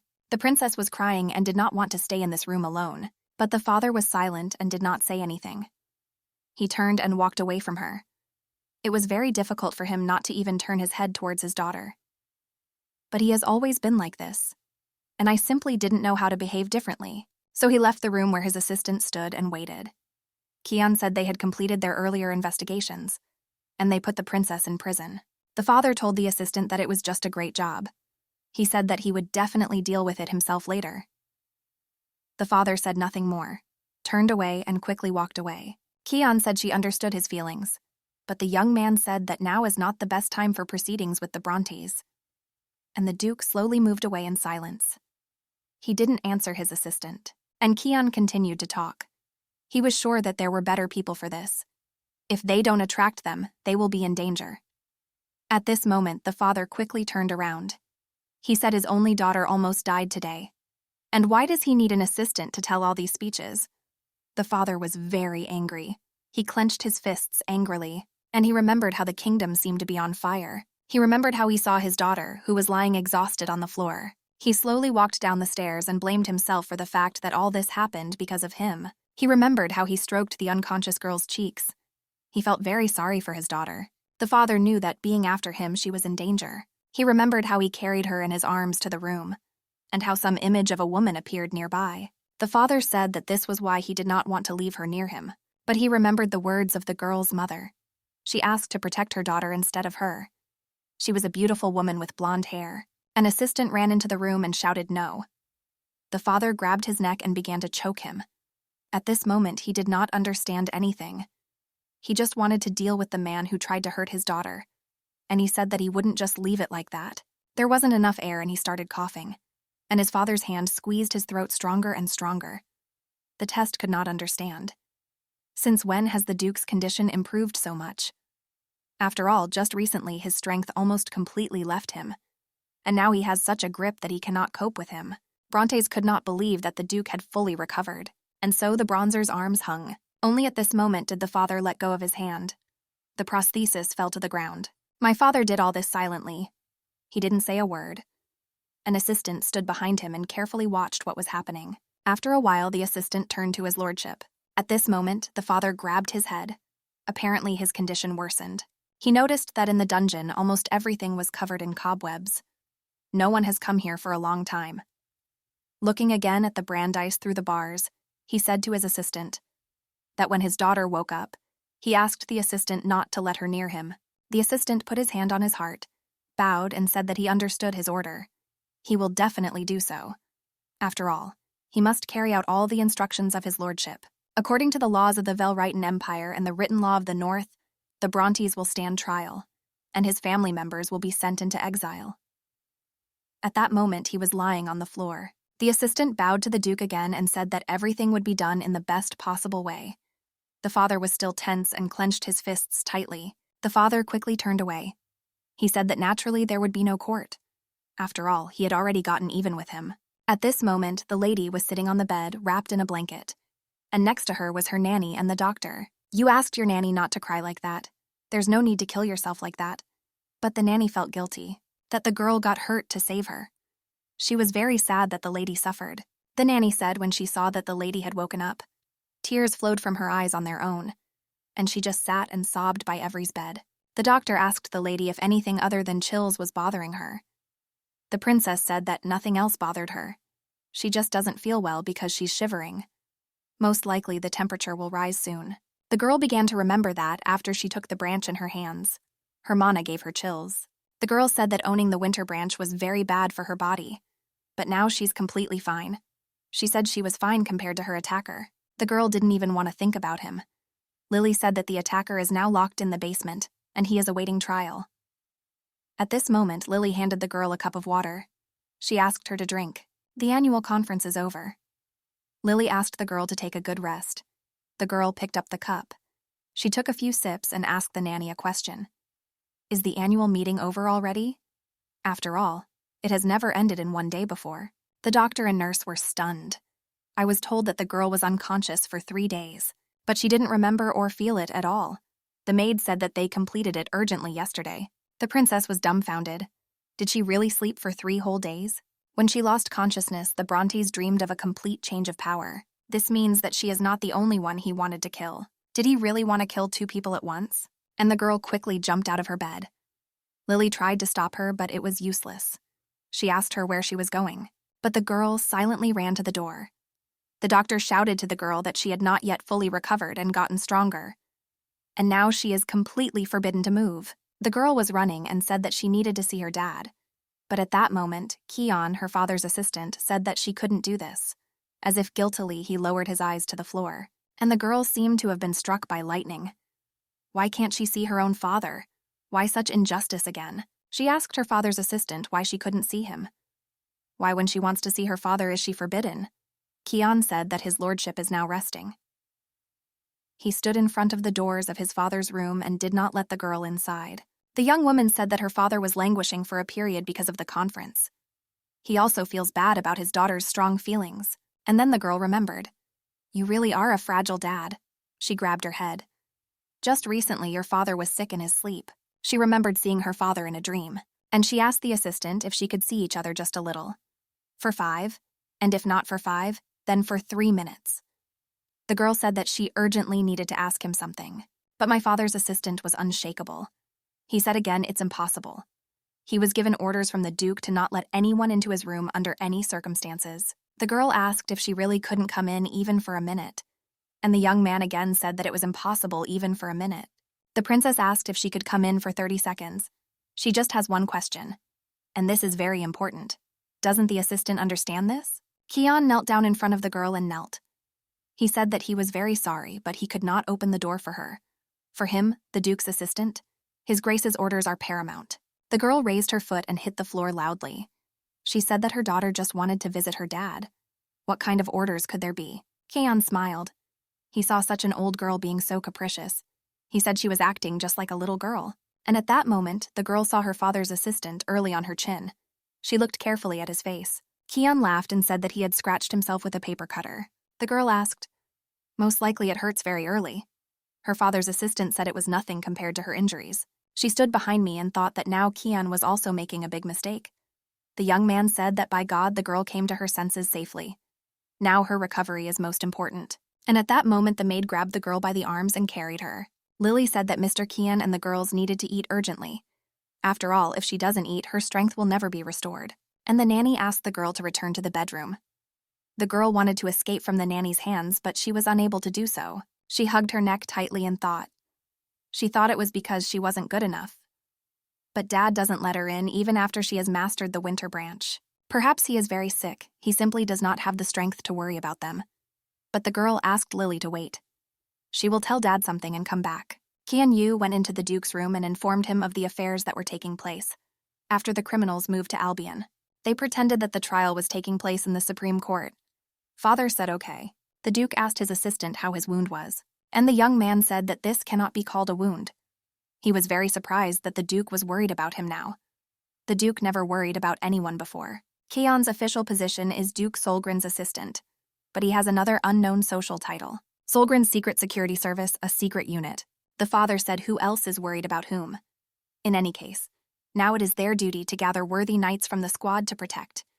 You need to choose those knights who you can trust 100%. Keon said that he understood everything. Then he immediately needs to go on a business trip. And the assistant quickly left the door. And the father remained sitting on the bed and thinking. After that, he quickly fell onto the pillow and covered his eyes with his hand. And his strength left him almost every second. They flowed away like sand in an hourglass. Over time, the symptoms become worse. And the father felt it well. He looked at the hourglass and realized that life itself was also leaving him. At this rate, he will become a real monster and completely go crazy, being unable to distinguish friends from enemies. But at that moment, he heard someone shout to him, "Dad." He quickly opened his eyes. Evry called him. It was his daughter screaming at the door. The girl shouted to her dad that she was completely fine. Dr. Evan and Nanny Lily take good care of her. She asked from behind the door that her father wouldn't be sick either. After all, he is very important to her. And she also really wanted her father to recover as quickly as possible and stay by her side for a long time. The father sat up on the bed again. These words hurt him painfully. The girl once again asked her father to get better. If she can't go into her father's room, then she will talk to him through the door, if he doesn't want to answer her. The most important thing for her is that she will tell him what she considers necessary. And then dawn came on the street. The princess was sitting at the table and eating. On the plate there was meat with bread and various fruits. The girl seemed to be eating, but she had one question in her head. Did Dad hear her words? After all, she was screaming through the door crack, but she wasn't sure if he heard. Should she really go and ask him about this? The girl approached her Nanny Lily and said that she needed to go to her dad. Several people stood not far from them. Men and women said that as soon as they found out that the lady was feeling better, they immediately came to her. The man asked how her health was. The princess was surprised. Why are they all gathered here? Lily said into the girl's ear that in fact, while she was unconscious, the annual conference ended early. But they remained in the mansion while the investigation was carried out. That's why they are all here. After all, while the Brontes was trying to implement the conspiracy, it became known that he had embezzled the budget of the Solgren family, citing business reasons. Everyone was very interested in one question. Did the Duchess suppress the Bronte rebellion with the help of a branch? Yes, it was true, the whole room was covered with snow. And this snow was very difficult to remove. There could easily be more than a dozen people there. People said that the Duchess defeated a bunch of killers with the help of this energy. Rumors immediately spread throughout the duchy. The Duchess was surprised. Does everyone really know that she defeated the rebels in the Winter Branch? Do they really know that they have lost consciousness? And the Duchess was somehow amused to hear this. But was this an accident? It is worth clearing up the misunderstanding. The vassals stood in front of the Duchess and looked at her carefully. After thinking a little, the girl decided that she needed to stop a little. After all, everything is going well for her. She will prove that she can handle the winter bow. One of the most asked the Duchess. If she doesn't mind, could he have a little audience? The girl thought, he probably came to check if these rumors were true, and how helpful the Duchess is. The dark natures of the vassals are immediately visible. Had they really come to find out if she had actually taken possession of the branch? It was even somehow funny. Audience? For what purpose does he ask the Duchess about this? After all, the girl still doesn't really know how to speak normally. I asked you what this girl was talking about. She remembered everything. That earlier, before her rebirth, it was this vassal who spoke about her like that. He called her inferior Solgren. The vassal put his hand on his heart. He said that he does everything exclusively for the sake of the Solgren family. The girl thought about it. She didn't understand how his good intentions led to such a nickname. Well, if he really does everything for the sake of his family. And the Duchess said with a smile that he could go and apologize to the Duke. Someone said that the Duchess speaks the truth. The man said that his vile actions deserve an apology. He also laughed and said that even the Duchess understands more than adults. But the girl realized that everything was going too far and asked the men not to quarrel. She invited them to go into the living room. The men stood and looked at the girl in surprise. The Duchess turned out to be very witty. And now the girl, accompanied by many vassals, came to the living room to drink tea. Everyone was sitting at the table and there were cups of brewed tea in front of them. Someone said that it was very good that the Duchess woke up so quickly. The man asked how she was feeling. The girl said she felt fine. I thought it was worth taking a closer look at these men. After all, she needs people who are ready to build beautiful future families. And not every person can do this. And suddenly the Duchess noticed a table not far from them. There was a large number of gifts on the table. The girl asked what it was. These were gifts with wishes for a speedy recovery for the Duchess. The Duchess was simply stunned to hear this. After all, she is already 14, and she mentally asked Lily to do something. She smiled and asked if she really wanted her to give her the bear. Well, the girl didn't want this at all. Suddenly, the man said that he would like to give her something in person, and he got up from his chair. The man approached the Duchess and sat down in front of her. He handed her something rectangular in shape. It was a dagger. The girl was very surprised to see such a gift. After all, it is still not enough for edged weapons. The man said it was for self-defense. But while she does not know how to wield a weapon, it is dangerous to use. Wibane seemed to think that she didn't see much meaning in the gifts, but weapons with the family crest engraved on them signified loyalty. And the girl gladly accepted this gift. She was happy to receive not just some toys, but a really worthwhile thing. And the girl thanked the man. And at that moment, they realized that the girls still needed strength to recover. And they quickly went out. They left the Duchess to gain strength. Sitting next to the girl was Isis May. She was the head of the May family and also her grandmother. I was always afraid of her menacing appearance. That's why I never even talked to her. The girl thought that she did not meet her expectations. She was also afraid of her because of her mother's care. The woman also stood and put her hand on her heart. She wished the girl a good, peaceful day under the protection of the veil, but she couldn't let her grandmother leave her like that. Perhaps later the girl would not have a chance to talk to her anymore, and Ivriel extended her hand to her grandmother. After all, before, every time she met her grandmother, she wanted to ask her about her mother. The girl quickly ran up to her grandmother and grabbed her by the dress. She asked her grandmother to stop. The grandmother looked sternly at her granddaughter. She stopped. The girl couldn't think of anything to say except that it was her. She couldn't figure out so quickly what to say at that moment. Nothing came to her mind. The grandmother sat down in front of the girl and said that it was a great happiness for her that she was okay. And she gently took her granddaughter by the hand. She didn't say that she was also very happy to meet her grandmother. Grandma also said that she was very, very happy about it. The girl looked at her grandmother with surprised eyes, and the grandmother looked into her granddaughter's eyes and couldn't believe how similar she was to her daughter. The girl had almost the same color eyes, same blonde hair, but the grandmother quickly turned her face away.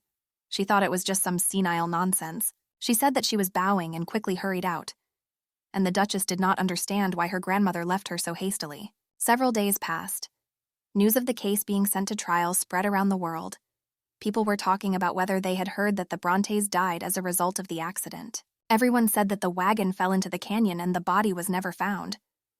I heard that the guards and Kuker survived. The Duchess walked around the castle and listened to other people's gossip. They said that the goddess Shaya only took the bad man. Was this really a weak punishment? But the Duchess knew that it was someone who had just dealt with the Brontes in this way. If the Emperor had done this to protect himself, he would definitely have gotten rid of the coachman and the guards. Does anyone else have anything to do with this? Or maybe the goddess Shaya really took him away. After this, the girl said that she did not know what happened. Yes, she is not particularly interested in this. She did not spare the Brontes at all. Now her main task is to worry about something else. And so the girl again stood at the door of the room to her father. And next to her stood her nanny, Lily. And their path to their father's room was blocked by Keon. The princess asked Kiana, "Will she really not be able to see her dad today?" Her hands were folded in front of her. With all her appearance, she begged Kiana to let her in. The princess thought about it. After all, a whole week had already passed since her awakening. During this time, Papa never visited her. The girls had a feeling in their hearts that he was avoiding her. The girl stood in front of a closed door, and her heart seemed to be shrouded in lashes of roses with thorns. One thought was spinning in the princess's head. Someone said that she still does not know the reason why the Duke's wife left the mansion. Before her rebirth, Ladin spoke of Leatrice, her mother. She told how she left the mansion. The woman said that her ex-wife betrayed the Duke of Solgren. She became entangled with a man and left the mansion late at night. She also took with her a Solgren family heirloom called the Frost Flower. This was a big shock for the entire secular society. The princess, of course, did not believe her. But every time her father pushed her away, the girls began to have doubts. What if Lady Tillian's words are true? The princess now knew that she was very similar to you. Her grandmother told her this. What could she do now if Tillian really turned out to be right? And if the father avoids her because she reminds him of his wife? Once again, I approached the closed door of my father's room. This time she was ready to talk to her father even through a closed door. She went to the door and turned to her father. The girl said that she knows everything. At that moment, the girl's eyes dropped to the floor and she saw something in front of her. She was very surprised by this. A rat stood in front of her. The rat seemed to wink the girl's eyes and greet the cutie. Ivriel's eyes became very surprised. She didn't expect to see a rat in front of her. The girl screamed loudly. Keon and her nanny ran up to her. They asked the girl what was wrong and what happened to her. Well, the girl was shaking with fear and tears were visible in her eyes.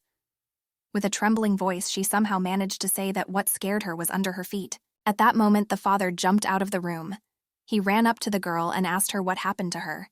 He heard everything and was very worried about him. The father looked very frightened. Ivriel was very surprised to see her father in front of her. The father looked at his daughter and his gaze was excited. After all, the girl screamed so suddenly that the father simply could not sit still. He thought that something had happened to the girl again. At that moment, the assistant came up and told the Duke that he would completely figure it out. He said that since the Duke was ill, he could immediately return to his room. The father said that if everything is so, then he can leave. He quickly turned around and walked into his room. At the same time, his daughter stood and looked after him in surprise. She didn't want him to leave. And at that moment, the girl screamed no. She asked her father not to leave so quickly. The girl ran up and grabbed him by the pant leg. She definitely needed to tell him something. This was a problem. Who had to tell his father through so much? But at that moment, tears began to flow from behind her eyes. The girl stood next to her father and sobbed. She said that she had been waiting for him for a very long time. She was very scared alone. She asked him not to leave her. The father's eyes were surprised. He looked at his daughter carefully and could not say anything. She told father that he was very bad, and she hates him. The girl said this with such annoyance. In her voice, it was almost hysterical. Although he asked and took his daughter by the shoulders, he brought her into the room and laid her on the bed. The father waited until his daughter fell asleep. The father looked at the sleepy baby and said that he agreed with his daughter. There was nothing to love such a father for. At this time, his daughter was sleeping peacefully on the pillow. At this time, the nanny of the Duke's daughter said that such a father could be loved for everything. She told the Duke that his daughter loved him with all her heart, and she simply answered this question. She loves him as much as he loves her. Isn't this natural? After all, parents love their children, parents love their parents. The nanny bowed directly to the Duke's feet. She asked to spend more time with her mistress. She simply begged the Duke for it. After all, it is very important for a girl that her father devotes enough time to her. They closed themselves off and did not hide from their daughter behind closed doors. It doesn't need to be avoided. If he said it would be very good if only he could do it. It was true, if only he could do it. The events took place in the duchy. Morning has come. The princess woke up in her bed and thought. She took the edge of the blanket with her hands and thought that this was just a failure. Is egoism really not showing up now? Not only did she insult her father, but she also burst into tears while hugging him. And she didn't even say those important words that she so wanted to say to her father. The girl turned over and hugged the pillow, thinking. She thought that her father changed for her sake. However, judging by his reaction, it is obvious that the matter is something else. But he can't say about it. But the girl remembered that her father was very scared. He was so scared that he immediately ran out to hear his daughter scream. It was obvious that her father was worried about her.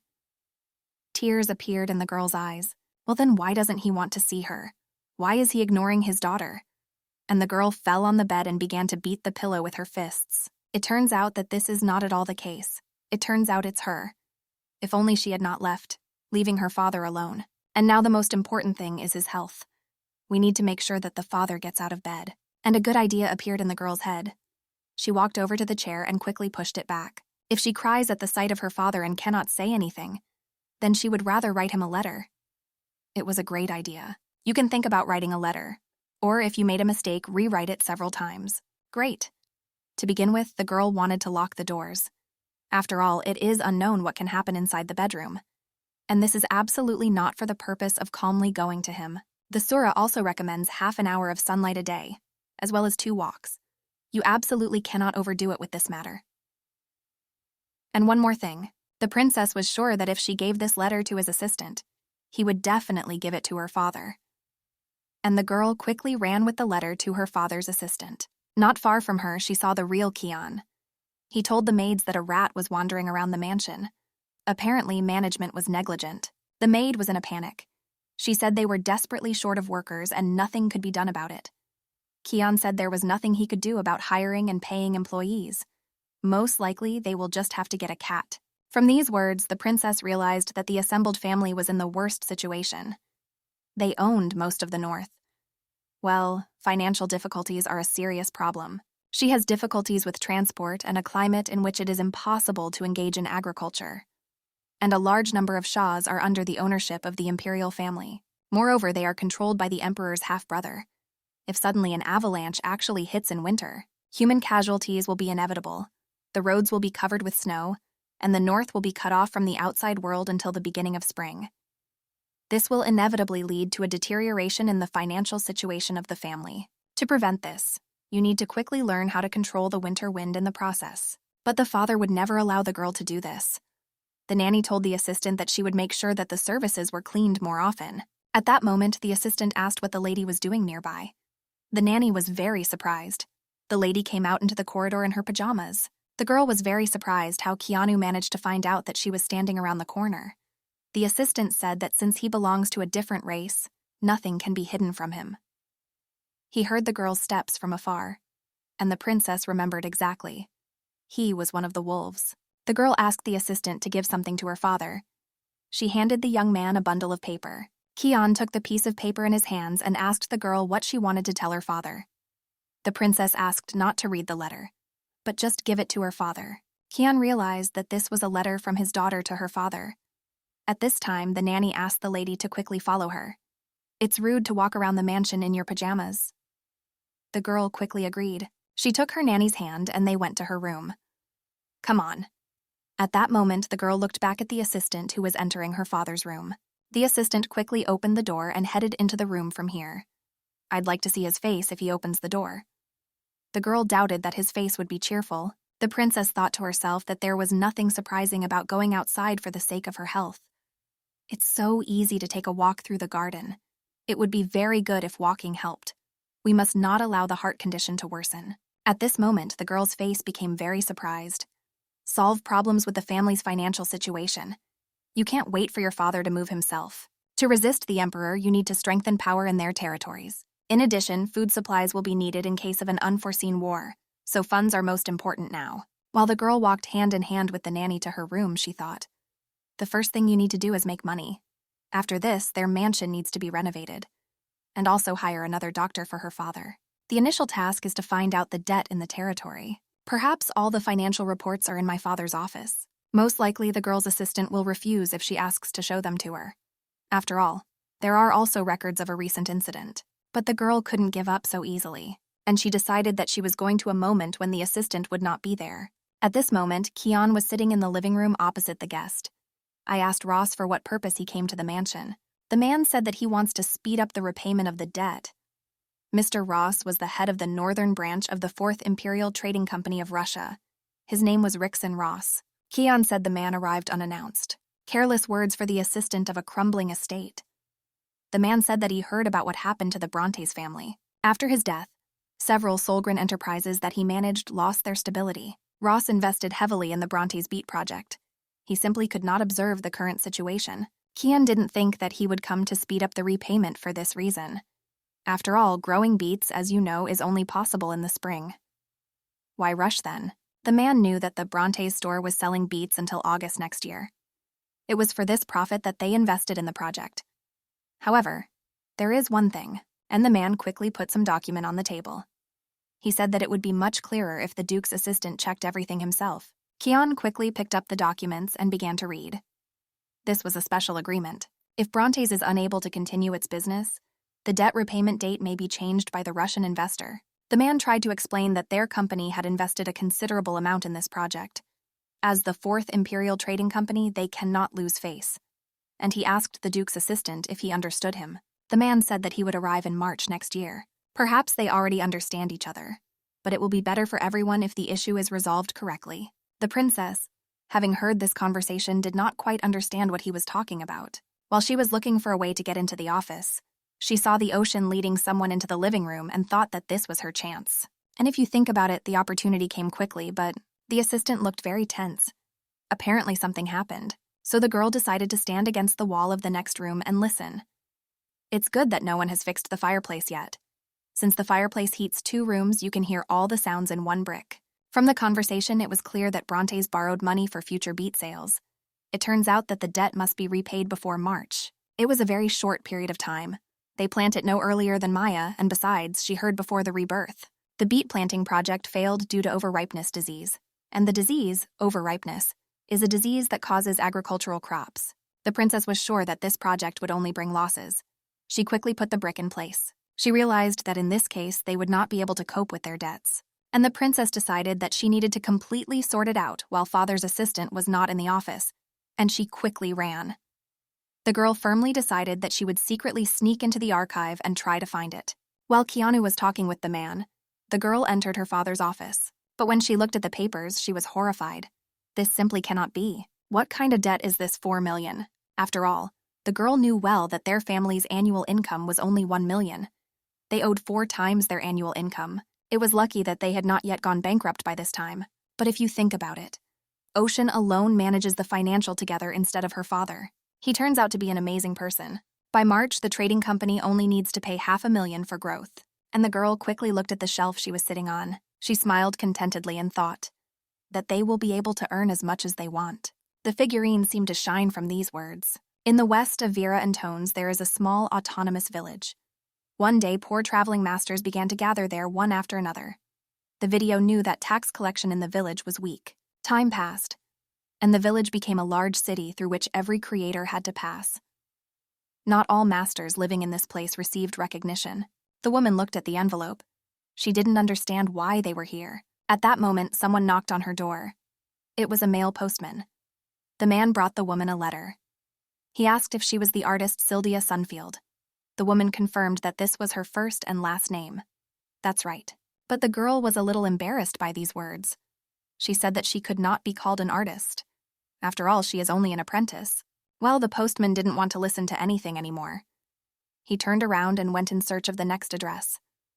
And the woman stood and a question froze on her lips. Looking carefully at the letter, the woman realized that it was written, but on very luxurious paper. Is this a letter from some rich man?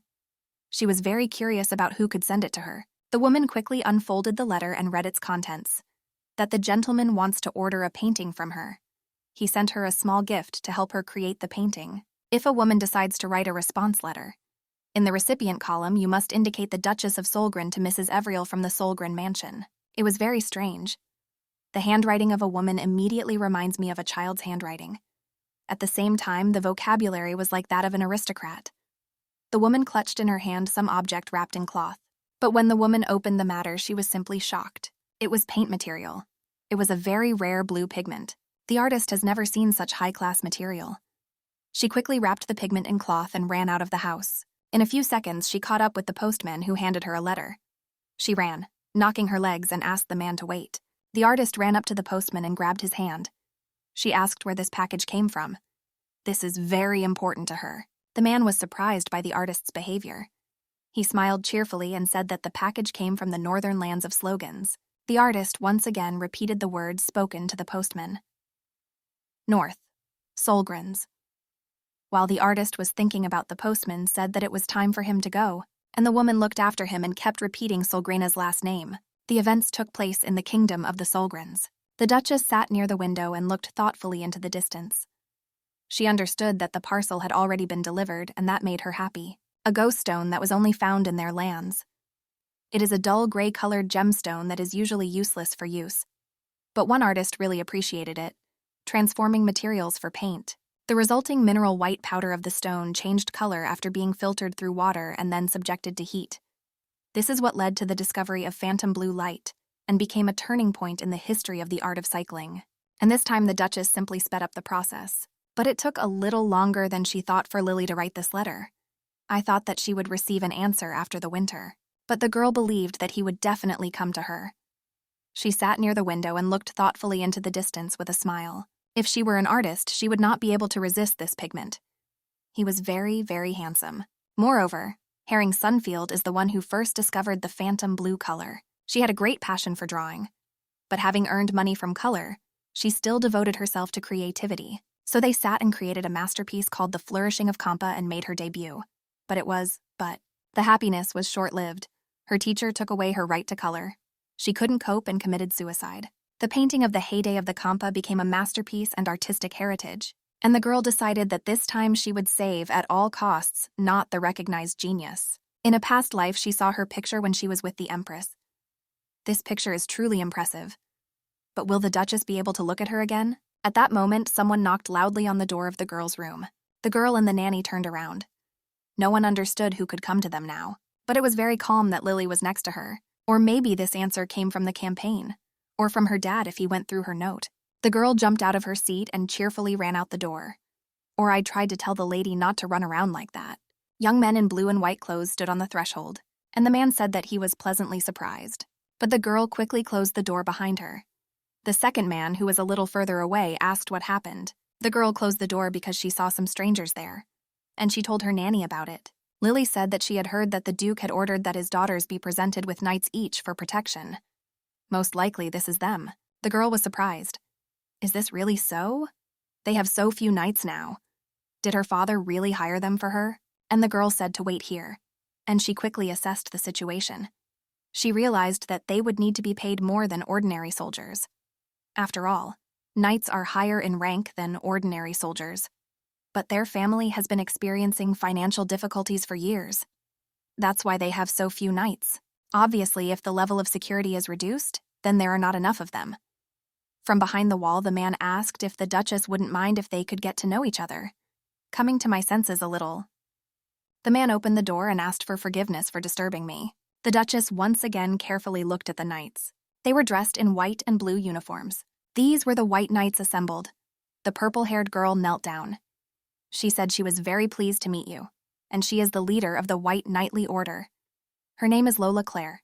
The princess repeated this name again. This surname seemed familiar to her. She had heard it somewhere before. The girl with purple hair introduced Sir Alon Elhenza, and also Sir Jed. The men put their hand to their chest and everyone bowed after the greeting. The girl with purple said that from this day on the knights will protect her. The princess was also very glad to meet them and get to know each other. What was very unusual was that the knights presented before the onset of winter cold. They would rather carry out an observation mission rather than a defense mission. One of the knights said that Mr. Ocean carefully selected his personnel for one reason. That's why they are here. The second knight said that he was very surprised, and he thought that she did not like cute things. By the way, young girls are naturally so small. If you hit it, it will most likely break immediately. But at that moment, the girl with blue hair hit the knight on the forehead. She asked Jin not to be rude to the lady. By the way, today it is Jed's turn to guard her. He just joined recently, so he has many shortcomings. The girl said that if he behaves rudely, he must immediately report to their leader. She laughed and said, okay. I asked my leader if she really didn't trust him at all. It was exactly like that. The Lord of the Ocean also had the same opinion. They said that they could take their leave and leave. They wished the girls a wonderful day under protection. He raised his hands up and told the mistress to take care of him. The princess looked at this knight surprisingly and asked if he was with Jet from another race. The man was immediately surprised how she could understand this. Does the girl really have good intuition? The knight was very surprised that the girl turned out to be so insightful. His strength was weaker than that of the mestizo. But most people don't notice that it's from another time. I just knew it. After all, the White Order mainly consists of representatives of a different race. After all, they are stronger than people. They can do difficult things easily. That's why they are often disliked. Only in the north do they give preference to another race. Knights and other races remind me of something about these girls. And she thought for a second. At that moment, he asked the Duchess, what animal's blood flows in it? The girl asked if she really needed to guess it now. Plely, who was standing not far from the princess, also laughed. Why did he need this? Jack asked if the girls weren't curious themselves. I asked my knight who he was. Jet said he was him, and he put his finger to his cheek. This was a very strange guy, and he did not suit the Duchess. Events took place in the kingdom a few days later. I sat at the table and knitted. The Duchess and the knight Jed were playing cards on the floor. I asked the lady to choose one of the cards. At this moment, there were only 2 cards in his hand. It was a very difficult choice for the lady. She put her fist to her chin and thought. After thinking a little, she grabbed one of the cards and quickly looked to see who was there. What was her phenomenon? After all, the Joker was depicted on the card. Wasn't a little upset, and the knight laughed merrily. He said that maybe because of her good intuition, she always pulls out the Joker. The knight said that today victory is his. That's why she won't go to the Duke's room today. The girl was very upset. She was simply mistaken, that she should have paid attention to the gambit. And there is no need to laugh because this is not chess. The girl was very upset. What is this happening? She hasn't been able to get into her dad's room for several days. She hasn't been able to go there lately because... And at that moment, the knight said that she was not allowed into the Duke's room. The Duchess was very surprised. Why can't she go to her father's room? The knight said that this was his lordship's order. Every day, the girl was eager to go there. But he caught her. Of course, she did not give up and tried many times to sneak in secretly. But it was impossible to bypass a qualified knight. After all, he had heightened senses another time. After several failed attempts, Jet invited her to play cards. He suggested that she do so. If she wins him at cards at least once, he will let her into her father's room for a while. And if the girl loses, then she will have to give up trying to meet her father. And the girl and the knight argued. The Duchess was confident that she would not lose. But only after that did she understand. Jet was the god of card games among the knights. Although it was the winter branches that were to blame for that story, it was too much. It was also surprising that her father did not even send a response to her note. I haven't suffered a lot either. The Duchess said that she knew nothing and would immediately go to her father. And as soon as she headed to her father's room, she stopped. The Duchess's face became very surprised. A man was sitting on a chair. It was clear that the man had no left hand. After all, one of the sleeves was hanging down to the floor. Is this really déjà vu? She had already seen this somewhere.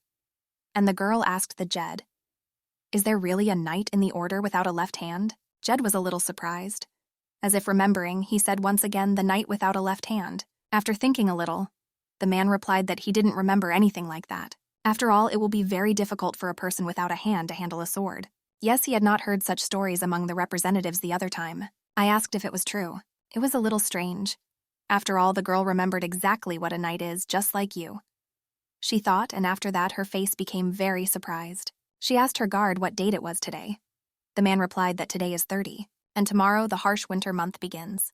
These words, the girl started running as fast as she could. The knight was very surprised by the girl's behavior. Will this really happen today? The girl ran to the window and began to look carefully out the window. Before her rebirth, the boy lost his sister and his left arm to monsters. Now she remembered it. After all, today is the day of Aselago's arrival at their home. He was a very courageous boy. The girl ran down the corridor and asked to run as quickly as possible. Her nanny and the knight were rushing behind her. They asked her not to rush and wait a little. The Duchess asked if the nanny could bring her warm boots. The nanny was surprised whether the lady really wanted to go outside. The girl shouted that yes, she wanted to go outside. She also said that she didn't have time and needed to hurry. As soon as the knight and the nanny heard these words, they shouted that this could not be done. They shouted it in one voice. Jed said we can't go outside because a snowstorm is coming. Because of the snowstorm, even people like Alan cannot move normally on the street. I wanted to explain to the lady that if she goes outside, she will simply fly away. Nanny was also perplexed. She asked the girl why she needed to go out. She wanted to know the reason initially. The girl shouted that she needed to save them as soon as possible. After all, they are in danger. I didn't understand who she meant by they, in which she speaks now. At that moment, the girl realized that she was worried. Having caught her breath a little, the girl quickly tried to find the right words. She said that now we are talking to the victims. After all, the weather is so bad now. What if someone gets hurt? I couldn't believe that the Duchess just now wants to send him out to search for the victims. Their mistress turns out to be a completely unusual girl. The nanny told the girl not to worry, because all her posts had long ago restricted her movement. The Northern Guard is searching for victims, and security at the borders has been strengthened. But this was not enough. The guards search only the vicinity of their posts and the cleared lands. The girl shouted for the knight to quickly hand it over to the guard so that they could search more thoroughly. But Jet didn't understand why this was necessary. The Duchess said that something was just bothering her. She doesn't want anyone to get hurt. At this moment, it was noticeable that the girl's hands were shaking. The knight paid attention to the girl's hands. She suddenly became nervous. And it was strange, but why did this happen? Jen said it would be done. He didn't know if the owl could fly in this weather, but they would try to send it to the guard post. The Duchess stood and just silently looked at the knight. Her hands were clenched into fists. She had to learn other ways to handle the winter branch. However, it is truly too reckless to go out now. The guards must find them. And there was a snowstorm outside. Everything was covered with snow. Jed can go catch the demonic beasts himself. As I expected, they now have a huge labor shortage. There are not enough people, and this is in this weather. Is it right to conduct searches? In a past life, a Siligo died in the lake area. The knights returning from their posts simply suddenly discovered them. She and her sister were just lying in the snow. There were no empty beds in the hospitals, so Evan brought them to the mansion to cure them himself. They should be close by now. And the girl once again touched a certain sign on her hand, and at that moment a winter branch appeared in her hands. Some kind of coldness and glow emanated from her. The Duchess wondered if she had a size reduction function. It was very difficult. An unknown voice that day said that in order to use the branch, she must open the door. If she opens it, then most likely he will be able to use the winter one to stop the frost. And the Duchess decided to try again. She closed her eyes and concentrated. It was as if splashes of water began to fly around the door. Concentrating on the girl's door, she still managed to open it. At that moment, the Duchess felt something. It was as if some kind of energy stream had burst into the room. It was as if she felt all the cold that was happening outside now. She seemed to be next to the boy who was carrying his sister on his back. The boy asked his sister if she was sleeping. And the girl grabbed her brother with her tiny palms and pressed her whole body against him. She felt a little warmer that way. The brother asked her not to sleep. Now she simply cannot sleep, and he asked the girl to wake up. He said that they were almost there and asked to take a look. He asked his sister if she could see the light. Just a little more patience was needed. He said that in those lands they do not reject another race. This means they can live there too. The boy himself walked with all his strength. He asked, as if he were his mother, if this was true. He remembered the words his mother said before she died. She asked the boy to take care of his sister even when his mother was not around. He asked his mother not to worry. He promised to definitely protect his sister. You just need to hold out a little until they reach the place where they can save her. And the boy walked with all his strength in small steps. But he didn't stop. But at that moment, monsters appeared in front of him. These were bloodthirsty demons. They seemed to look like wolves or bears, standing on two legs. It was full of sharp teeth, and he continued to carry his sister as if protecting her from them. And at that moment, a monster appeared and flew up. He was heading straight towards the boy and sister, and the young man repeated that he owed it so that it would not protect his sister. He quickly put her on the ground and covered her with himself. But at that moment, the boy felt something. He lay there, and the monster did not attack him at that moment. And this surprised the boy very much, and he looked carefully in that direction. It was as if butterflies were fluttering around and the sun was shining. And he sat in the middle of it in the clearing. Everything pointed to the fact that he most likely died. At that moment, he heard some stomping. Someone was approaching them very quickly. The boy listened and realized that it looked like an animal. He hugged his sister and looked around. Judging by the steps, one could assume that someone not very large was approaching him.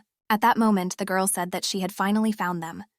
A girl in boots and a joke stood in front of her brother and sister. The boy looked at her in surprise, and butterflies fluttered around them. He asked the girl who she was. Her silhouette seemed to blur before his eyes. He tried once again to strain his vision. At that moment, the Duchess approached them. She asked them if they were okay and if they were injured. The boy could not believe this miracle. Is there really some kind of fairy in front of them now? The events took place an hour ago. The Duchess closed her eyes and concentrated entirely on the desire to open the door. At that moment, she felt something strange. It was as if a clot of energy was coming out of the door. The door opened at that moment. The girl was simply happy. She succeeded. She also managed to reduce the branch. Now she was no longer so big and was easy to hold. The voice told the girl that now she could open the door herself. At this moment, the girl literally twitched with fear.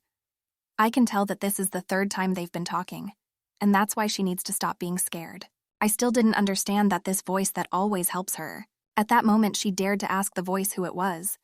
And how can he appear in her head? She told the girl to look at what she had in her hands. Is it really a winter twig talking to her? The voice said that her name is Winter, and the winter branches are a part of it.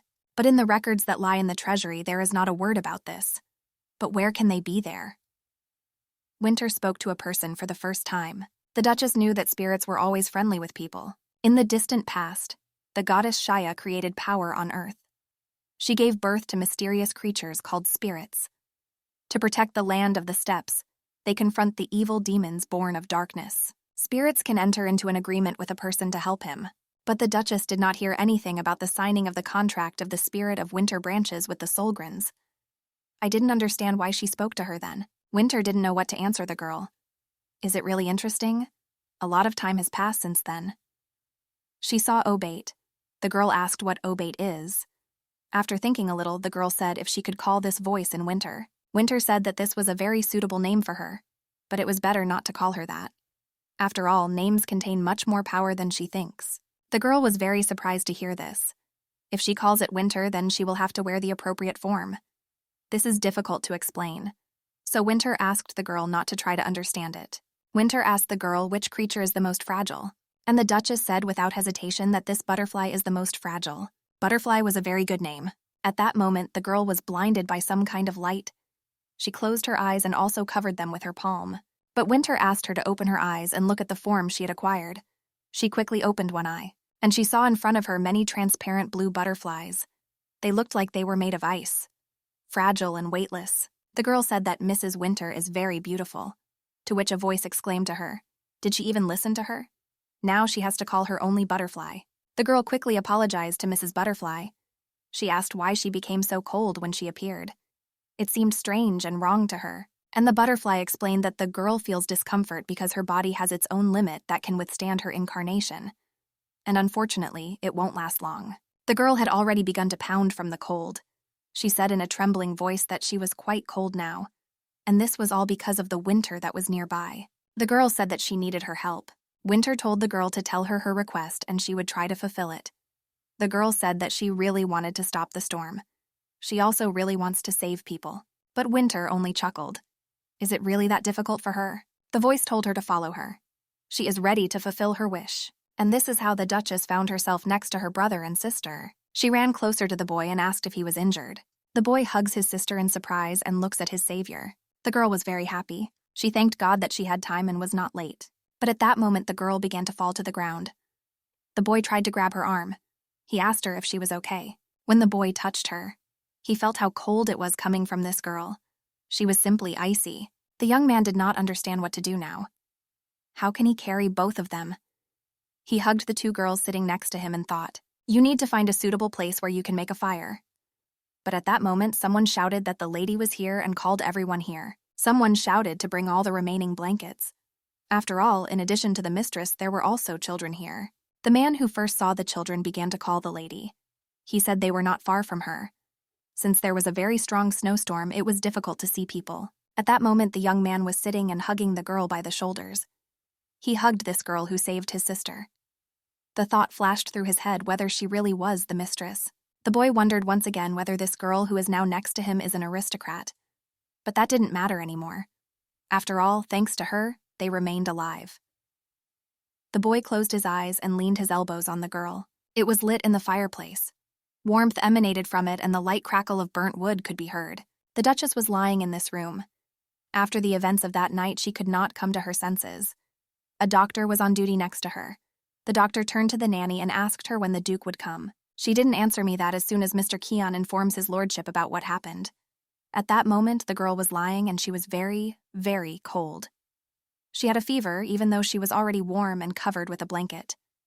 It was now 4 times more difficult for her than after the fight with the Brontes. And then the girl heard the voice of Winter. She also didn't know what to do, because this was the first time she relied on the strength of such a young body. Avriel smiled and said that she was fine. After all, she saved her brother and sister only thanks to the Winter branch. And Winter had a certain duty. After all, she was her patron, and she had to take proper care of the girl. But the girl's dad was also sick. And at that moment, the door to her room opened and Dad came in. At that moment, Winter said that the girl's father did not have an illness. But unfortunately, she can't help, because she can't destroy this shell. The girl asked if Winter knew something about her dad's illness. At that moment, the father was already in the room and looking at his daughter. Noticing this, Winter said that now it is very important for the girls to take care of themselves, and then they will talk about her father's illness. The father lowered his hand and touched the blanket under which his daughter lay. At that moment, it was as if he had been struck by lightning. His girl was very, very cold. But how is this possible? The father called his assistant Evan for help. He asked him to place the heater closer to the bed. At that moment, the father hugged the girl and sat her on his lap. He hugged his daughter tightly in the blanket and tried to warm her. At that moment, his daughter opened her eyes. She couldn't believe that Dad was really near her. The father asked the nanny to immediately bring hot water to the girl's room. The girl had the thought in her head that her father had forbidden her to use the Winter branch. But she didn't listen to him. Not only for your life, but for the life of your brother and sister. The girl extended her hand to her father and grabbed his shirt. She understood that she was only causing inconvenience by not listening to him. The father saw that his daughter came to her senses at that moment. He told her that everything would be fine now. He collected all the heaters that were available in the castle. The father promised the girl that soon the room would become warmer, and she would be able to warm up. Every hugged her father tightly, and there were tears in her eyes. The girl understood that she simply needed to apologize to her dad. The father noticed that some trouble had arisen. The girl's body temperature began to gradually decrease. Father shouted that Avon had put more wood in the fireplace, how he asked the nanny to bring warm water so that he could give it to the girl. When my father brought me water, my father took the spoon himself. The father was very concerned about the baby's condition. He really wanted to help his daughter. After all, he was very worried about her because he loved her very much. The father gave the girl water and mentally asked God for it to work. The girl understood how worried her father was. She should tell him at this moment not to worry. But she was very cold. She felt as if she was going to die from frostbite. And the girl began to think positively. She had to imagine something good now. And the girl began to imagine bread, as well as warm milk, the scorching sun in the middle of summer, and a fireplace with a lot of wood. She imagined how the fire in the fireplace gradually flared up, and it worked. The girl suddenly felt warmth spreading throughout her body, and it was victory. She was no longer shaking so much from the cold. She felt warmer from the thought that her father was nearby and he was hugging her. The father was also happy. He thanked God that the temperature began to rise. The father felt happy at that moment. The girl mentally asked her father not to worry. She'll be fine. At that moment, a doctor found him and listened to his heartbeat. Father and nanny were also in this room. After looking at the girl, the doctor said that everything was fine. The lady's temperature is now within normal limits. And now you can all calm down and relax a little. The lady lay with her eyes closed. Although her condition has returned to normal a little. The temperature returned to normal, but the girl had a loss of strength. It was very difficult for her to open her eyes. At this point, father said that it was a good job and thanked Evan and the nanny for their help. After this, the father asked what happened. After all, he still didn't understand why the girl was in such a state. The nanny stood silently and could not utter a word. Her appearance was very confused. After thinking a little, the nanny said, "The lady suddenly needed to go outside. She said she just needed to save the people affected by the storm. She didn't tell me that they forbade the ladies to go out, that it was too dangerous and risky." And at that moment, the lady immediately resigned herself. In the afternoon, the weather improved, and Sir Jed left his post. After that, the lady again said that she wanted to go out. The nanny and the knight who was watching the girl hurried after her and discovered the children who were near the lake in the forest. After this, the lady suddenly lost consciousness. The nanny told this story. Tears were visible in her eyes. At that moment, the doctor guessed and asked the nanny a question. Did the girl use the winter branch again? The doctor asked if this seemed strange to me. How could the little girl know that the children were there? And the weather suddenly improved. To use it, you need to communicate correctly with Mana. And for this, you need to open the door. Knowing this, the father thought for a second. Suddenly, he stood up and moved a little away from the bed. It was just amazing and incredible. He didn't even suspect that his daughter would be able to do this on her own at that age. After all, she used so much strength for one door. And it was absolutely hard to believe. The nanny quickly bowed her head and said that it was her mistake. She took poor care of her mistress, and this led to such consequences. The nanny said that she was ready to accept any punishment that the Duke would come up with for her. But the Duke thought differently. He said it wasn't her fault. And mentally, he thought that all this was happening only because of him. Father with force his fists. If only he were healthy. The girls wouldn't have to grab the winter branch. And then she would not have committed such reckless actions. At that moment, the father asked what happened to the children his daughter saved. She said they were in serious condition, but they have every chance to get better. The children the girl found were brother and sister of a different race. Mr. Keon is dealing with the remaining circumstances. The father wondered what these other circumstances were. The doctor said that these children seem to be purebreds, those who have a human form but are born the strongest with the blood of the beast. Is purebred. Another race often mixes with ordinary people. Nowadays, purebreds are very rare. Well, that wasn't even surprising. Every knew in advance that the children needed help. Perhaps she accidentally used the power of the winter branch. At that moment, the girl had a tsunami of cakes in her head. The father stood in thought.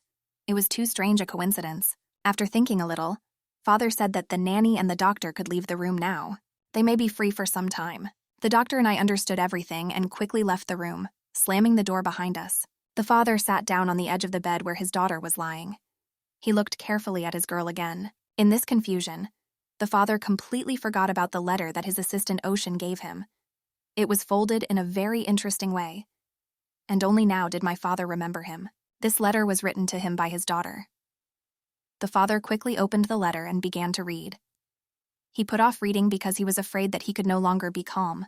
Perhaps here she wrote the reason for her behavior. But at that moment, my father's eyes widened.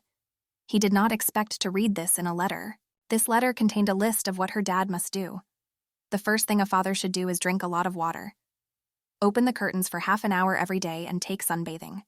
These 2 points were very important. And also, my father had to go for a walk at least once a week, and this was super important. Ventilate the room regularly, even if it is cold. Never, under any circumstances, skip a meal. Also, a father should read a book to his daughter. When the girl wrote the letter, she thought many times, what else should I write to my dad? The next point is to be sure to have breakfast with Avriel. The daughter did not write that spending time with her is very important. The father was a little surprised after reading his daughter's letter. After thinking a little, he began to read further. The girl asked her father to tell her over and over again that he loved her. This is very important for her to hear. After reading the letter, the father grabbed his face. He called his assistant. The father did not know what to do in this situation, and he asked his faithful assistant Keon for advice. What should he do in this situation? The girl demands from him what he never wanted to give her. It turns out that this is very important to her. No matter how much the girl wants it, her father cannot be with her. Therefore, he wanted to distance himself in every possible way. But now he understands most likely it was wrong. To avoid being noticed by the emperor, he lived in hiding for several years. He simply decided to stay away from Evri and break off all relations with her. He believed that this was the only way to protect her, but now he understands. He remembered the words that the girl said behind the closed door, and her father began to remember when was the last time he told her that he loved her. And he remembered that day, when she hugged him like that and asked him not to give her to the governess, and how scary it was for the girls to see their father so cold. Keon noticed that something was happening to the Duke. He asked if he was okay. The Duke said he was fine. His doctor Evan gave him a sedative, so he feels fine. Kiana was surprised that he was taking this terrible medicine again. Regular sedatives ease the attacks of patients, but the medicine that the Duke takes only worsens the condition of his body. To get rid of the symptoms, the medicine even causes him to convulse. Of course, he says that all this is just for the sake of his daughter. But is it so? Keon went to the girl's bed and asked the Duke. Perhaps the mistress should be taken to her room. The father once again looked intently at his daughter. After thinking a little, he said that the girl did not need to be carried anywhere. Let her sleep here today. Keon understood everything and said that he was deviating and it was time for him to go. But it will only be today because his daughter Evri is sick. Her father decided to stay with her for 1 day, and he gently hugged the girl's hand. His pathetic body will endure thanks to the sedative. At this moment, the baby was sleeping peacefully in bed. The father decided that he now did not care about the opinions of others. He doesn't care even if someone calls him a coward. And he hugged his daughter even tighter. All he wanted was for his daughter to be safe. Morning has come. The events took place in the duchy. The sun's rays flooded the room. The Duchess began to wake up little by little. She stretched and gasped. To cope with the cold, the body contributed all its strength. The girl opened her eyes and decided that it was time for her to get out of bed. But imagine her surprise when she saw her father sleeping next to her. She was very surprised. She was so happy to see her dad. The girl looked around the room and realized that she was in her father's bedroom. She wondered if she had only slept for a day. It was strange. After all, her father said that she could not stay in his room for several days. She spent more energy this time than last time, but for some reason she woke up very quickly. The girl looked at her dad's face and was surprised that she had not seen him so close for a long time. The last time they met was the day she screamed at the door, and she realized that now she couldn't miss her chance. And the girl smiled contentedly. She looked much better than yesterday. Her eyes sparkled with joy, and there was a slight blush on her cheeks. The girl decided that this morning she would start with hugs. Now she needs to enjoy it to the fullest before her dad wakes up. The girl moved closer to her dad and hugged him. She was so pleased to hear his heartbeat nearby, and the sun continued to rise higher and higher. Almost the entire room was already flooded with sunlight. A fire was burning in the fireplace and logs were crackling. Every wondered if it would be great if she could sleep next to her father more often. At that moment, the father opened his eyes and held out something. He was still quite sleepy but looked at his daughter in surprise. And Every looked intently into her dad's eyes. They continued to lie in each other's arms. Father quickly jumped out of bed. He was very surprised to see that his daughter woke up. The girl giggled cheerfully and wished her father good morning. At that moment, the father lowered his hand to the girl's forehead. He wanted to check what her temperature was today. After that, her father took her by the shoulder, and the girl looked at her father with a questioning look. She said that she was already fine. She feels great. The father said that yesterday the doctor said that she might have a fever in the morning. The girl didn't know this and it surprised her very much. But she felt great. The father looked at his daughter and addressed her by name. But at that moment, the girl clenched her fists and became hysterical. She told father that she was very guilty. She screamed that it was all her fault. Now she understands perfectly why her father forbade her to use the winter branch. The girl said she wouldn't do that again. Of course, unless there is an urgent need for this. After thinking a little, she said no. She won't use it anymore at all. The girl will touch the winter branch only when it has grown and become stronger. The girl asked her father for forgiveness for making him worry. At that moment, the girl was crying and bowed her head. The father asked the girl to raise her head. He said that today he will not scold her. After all, she did a very great job. She was able to stop the storm that arose and saved the injured children. It is thanks to her that the children are now alive. And at that moment, Every remembered. Exactly. She saved Asiligo and the girl who was next to him. I asked how they were feeling and if they were alive. The father said that the children are fine now. They are safe. Yvonne helped them come to their senses. I was very glad to hear this information. God bless. The father said that now the girl needs to find a magic teacher. Every did not at all expect to hear such words from her father. She was very surprised and could not utter a word at that moment. Her father said that now it would be nice for her to have a power that could protect her. Once she copes with the winter branch, it would be nice to quickly learn how to use it correctly. But how did it all happen? And the girl clutched her dress in her hands. He says that a situation may arise where she will have to defend herself. The father looked carefully into his daughter's eyes and asked, "Doesn't she like this idea?" After all, the girl fell silent after his words and did not answer. But the girl said that absolutely not. She is very grateful to him for these words. It seems that he has now given the green light to use the winter branch. Her father believed in her. He realized that she had succeeded and was ready for it. The father said that of course he did not praise her. After all, she is only 5 years old. If she knew that there were injured children somewhere, then she had to explain the situation to adults and ask for help. And at that moment, the father said that he would still punish her. He forbids her to leave the house for a whole week. Her father hoped that during this time she would take care of her health. Father asked if the girl had any objections. Every said she had no objections. The father smiled and said, "Great, then they can leave it at that." The father said that now the girl can return to her room. The girl was very upset. She hadn't seen him for so long. And he turned around and said that it was time for her to leave. At this moment, the girl began to protest. She said she still felt bad. She lied that she was fine. For some reason, the father smiled and said that he would now call the attending physician, Yvonne. At that moment, the girl quickly fell onto the bed and screamed. She said that her leg suddenly hurt very badly.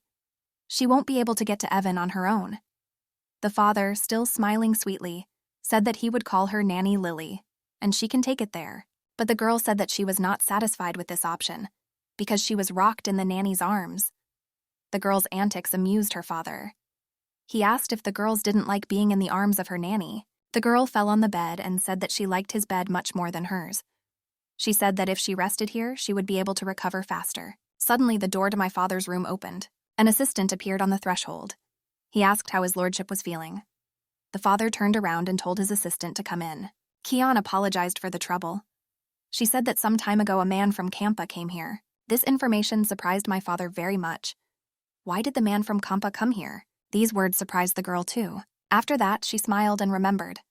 Most likely it was Seldia who arrived. Yes, the artist who she sent the letter to.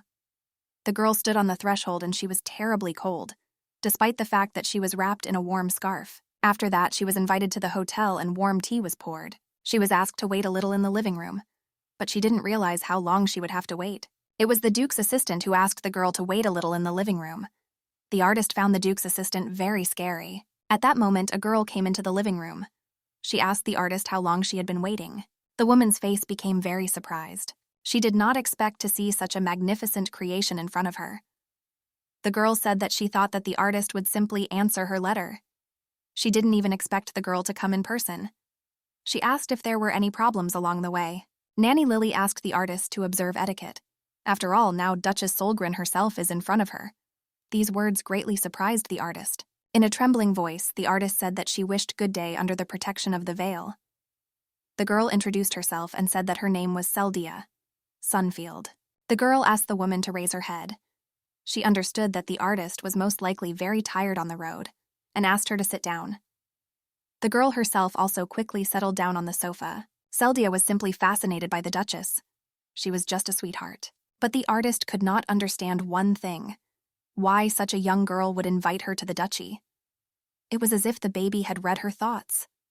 She knew that the artist surprised her with her sudden proposal. But the girl wanted her to take on this job. The artist said before she starts working, she needs to tell her something. First of all, she's still learning, and this is the first time he has received such an offer. The girl asked if her teacher really didn't allow her to take on the order. The artist said that everything was correct, and her skills were completely insufficient to take on a big job. The Duchess thought that this could not be true. Seldia Sandfield is a talented artist who gained fame thanks to only one painting. The phantom blue color attracted attention to her. But there is one thing. If she didn't have sufficient skills, she wouldn't be discussed like that. The girl asked who her teacher was. The artist was a little embarrassed. After thinking a little, she said that he liked to drink and gamble. The Duchess was very surprised. She confirmed that he is addicted to gambling and alcohol. The girl asked the artist what she thought. The artist was a little embarrassed. She asked again if she really suited her. Without thinking twice, the girl said yes.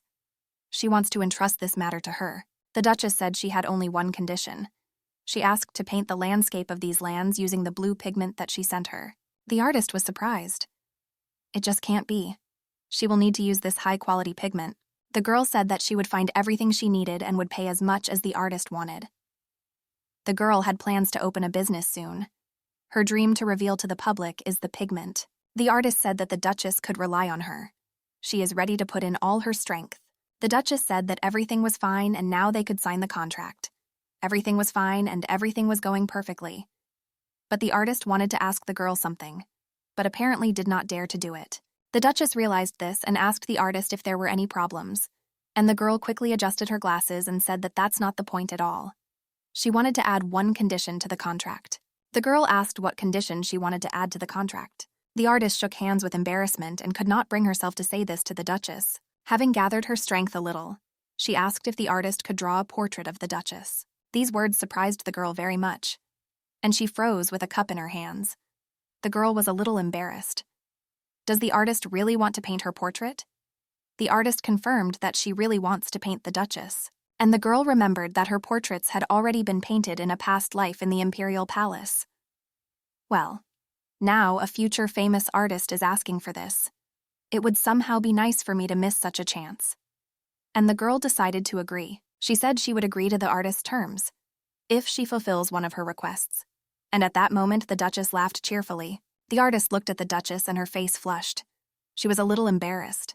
Well, at that moment, the artist stood up and thanked the girl. And at that moment, the girl was sitting on the sofa and rereading Contact. Her nanny Lily stood not far from her. It was good that they signed the contract today. But she was already terribly sorry that this led to her leaving her dad's room. However, he received her letter. Now she can ask him whether his father follows her recommendations. And at that moment, the nanny asked the girl when she learned to write. But the Duchess could not give answers to this question. And Lily continued to ask questions. She also asked the Duchess when she had time to make the pigment and send it. And the artist or apprentice? How does she know her? Lily asked a lot of questions. The girl leaned on her hand and dreamily said that it all happened by pure chance. At that moment, someone knocked on the door. This was Duke Keon's assistant. He asked the Duchess to give him a couple of minutes. He needs to tell the girls something very important. The Duchess said that the assistant arrived just in time, and she asked him to come into the room. Keon came up and gallantly apologized for the disturbance. He asked Madame Belgreen to leave him with the Duchess for a while. Lily was surprised. After all, there had never been any secrets from the Duchess from her before. And the girl noticed that the assistant was somewhat nervous. The girl said that everything was fine and asked her nanny to wait outside for a while. She quickly agreed and walked out the door, and the girl asked her father's assistant what he wanted to tell her. Keon sat down on the chair opposite the Duchess. It seemed that some time ago he had discovered some mixed-up documents in his office. This happened on the day when Mr. Ross came. The Duchess realized that there was no way to escape the problem now, and she quickly lowered her gaze to the floor. After thinking a little, she asked in surprise whether a thief had gotten into her father's office. Keon seemed to know everything in advance. He said that the Duchess cannot be called a thief. The girl was very surprised. How did he know it was her? No, it simply cannot be. After all, after looking at the documents, she put them in their places. Is he really just testing the waters? The girl said that she did not understand what he was telling her. She didn't make such an innocent face as if she really had nothing to do with it. The girl decided to pretend to be innocent, and even the assistant could not do anything. Keon looked away dissatisfied. At that moment, he extended his hand on which lay a black piece of paper and a hair on it. He said that he found a hair from the Duchess in the documents. And will she really continue to deny her involvement after this? He said that it could not be that she was not in the sick Duke's office. The girl thought, in order not to leave evidence, she had to rip out all her hair. Here it was already difficult for the girl to evade. The assistant looked straight into his eyes. At this moment, Keon and the knight were walking along the corridor. Jed said that he told the girl a few rules of playing cards and she quickly got the hang of it. Keon didn't tell Jed that their mistress was beyond her years. Vitya? She even knows what a gambit is. Has she really played chess before? Keon said it was simply impossible. After all, there are no chess in her room. Jed was surprised. It was very strange. After that, she jumped to the window and suddenly ran, saying that it was necessary to save the victims, as if she knew in advance that your children were in danger. It was not by chance that he ordered the DGED to expand the search area. And now I wanted to hear an explanation. You're already talking about the circumstances with the governess, the winter branch, and the financial situation of the lands. How could she know that the children were near the lake? And why did she suddenly invite an apprentice to the estate? Keon demanded that the girl tell him everything. The assistant was more confident than ever in his arguments. Of course, she might just cry now. But, first of all, Herring will not be able to start a pigment production business without her. Secondly, all affairs in the mansions are managed by the Duke's assistant, and in order to revive the Solgren lands, she will need to work closely with him. That now is the time to enlist Keon's support. After thinking a little, she said that she also wanted an assistant to ask something. Keon said that the girl could ask him absolutely anything, and the girl asked where he spent the salary he had previously received in advance. After all, the girl accidentally discovered a document in the office and payment of wages. The assistant's gaze became stern, and the girl continued to ask whether he takes salary quite often. Keon didn't understand why she suddenly became curious about where he spent his salary. The girl thought that Keon's hard work was poorly paid, but he receives a significant amount, and the girls wanted to know the reason why he takes her in advance. Keon was silent, and the Duchess asked if she could guess. Jed, Sir Alan, and Miss Lola first came to him. It was curious why the Duke's assistant was so careful in selecting people for this job. They all called him Mr. Isn't that weird? After all, the Kiana does not have a corresponding title, even if he hired them personally. This proves that he has a strong influence on the knightly order. It's not hard to guess that Sir Jed and Sir Alon will do it another time. The girl asked if the Duke's assistant was secretly buying people of a different race. Keon was silent. He had nothing to say. The Duchess was right. He said that she really had changed a lot. Everything was right. He buys his comrades from the black market and helps them live freely. Jed is one of those children he bought. So it was true. The girl could not even imagine that Keon was spending his hard-earned money to help others. This is a noble act. The assistant said that he provided the Duchess with an honest answer and now expects the same from her. The girl said that first she wanted to voice her proposal to him. She asked the assistant if he wanted to earn more money. The debt to Russia must be returned to March, and she can solve this problem. But the ocean realized that the girls really needed his help, and it was true. Keon was sure that the girl had conditions. As always, he was very insightful. Everything was right. The first condition is not to ask any questions. Second, keep this information secret from Dad. He must not know that the girl is involved in this. But the assistant was directly subordinate to the Duke. Will he really have another position? The Duchess's secret assistant? The girl asked that he under no circumstances tell his father about their deal. The girl was sure that the assistant would agree. But suddenly, he refuses. Keon cleared his throat and said okay. He accepts her offer. The girl looked happy. Did he really agree? Did everything really work out the way she wanted? Keon thought, what if he didn't stop the mistress? The ideal option is to be close to her and closely monitor her actions. Then he will be able to predict and prevent possible problems in advance. The most important thing is that he was interested in what plans were being made in this little head. If his lordship asks him directly, he will have to answer all the questions. The girl said okay. The assistant said that since they had sorted out all the issues, he could go. The assistant asked the girl to think in advance what she would say to the lady. The assistant asked what the lady would do if he refused her offer. The girl didn't know what to say at that moment. She was sure he would agree. But the assistant could immediately report everything to the Duke. After thinking a little, the Duchess said that then she would begin to threaten him. Keon was amused by these words. Could such a girl really threaten him? Every asked Keon why he was laughing, which is just like that. And suddenly the assistant remembered something else. He added that, to tell the truth, there was no hair of hers in the office. This was just a bait for the girl to tell him everything. The Duchess looked out from behind the chair in surprise.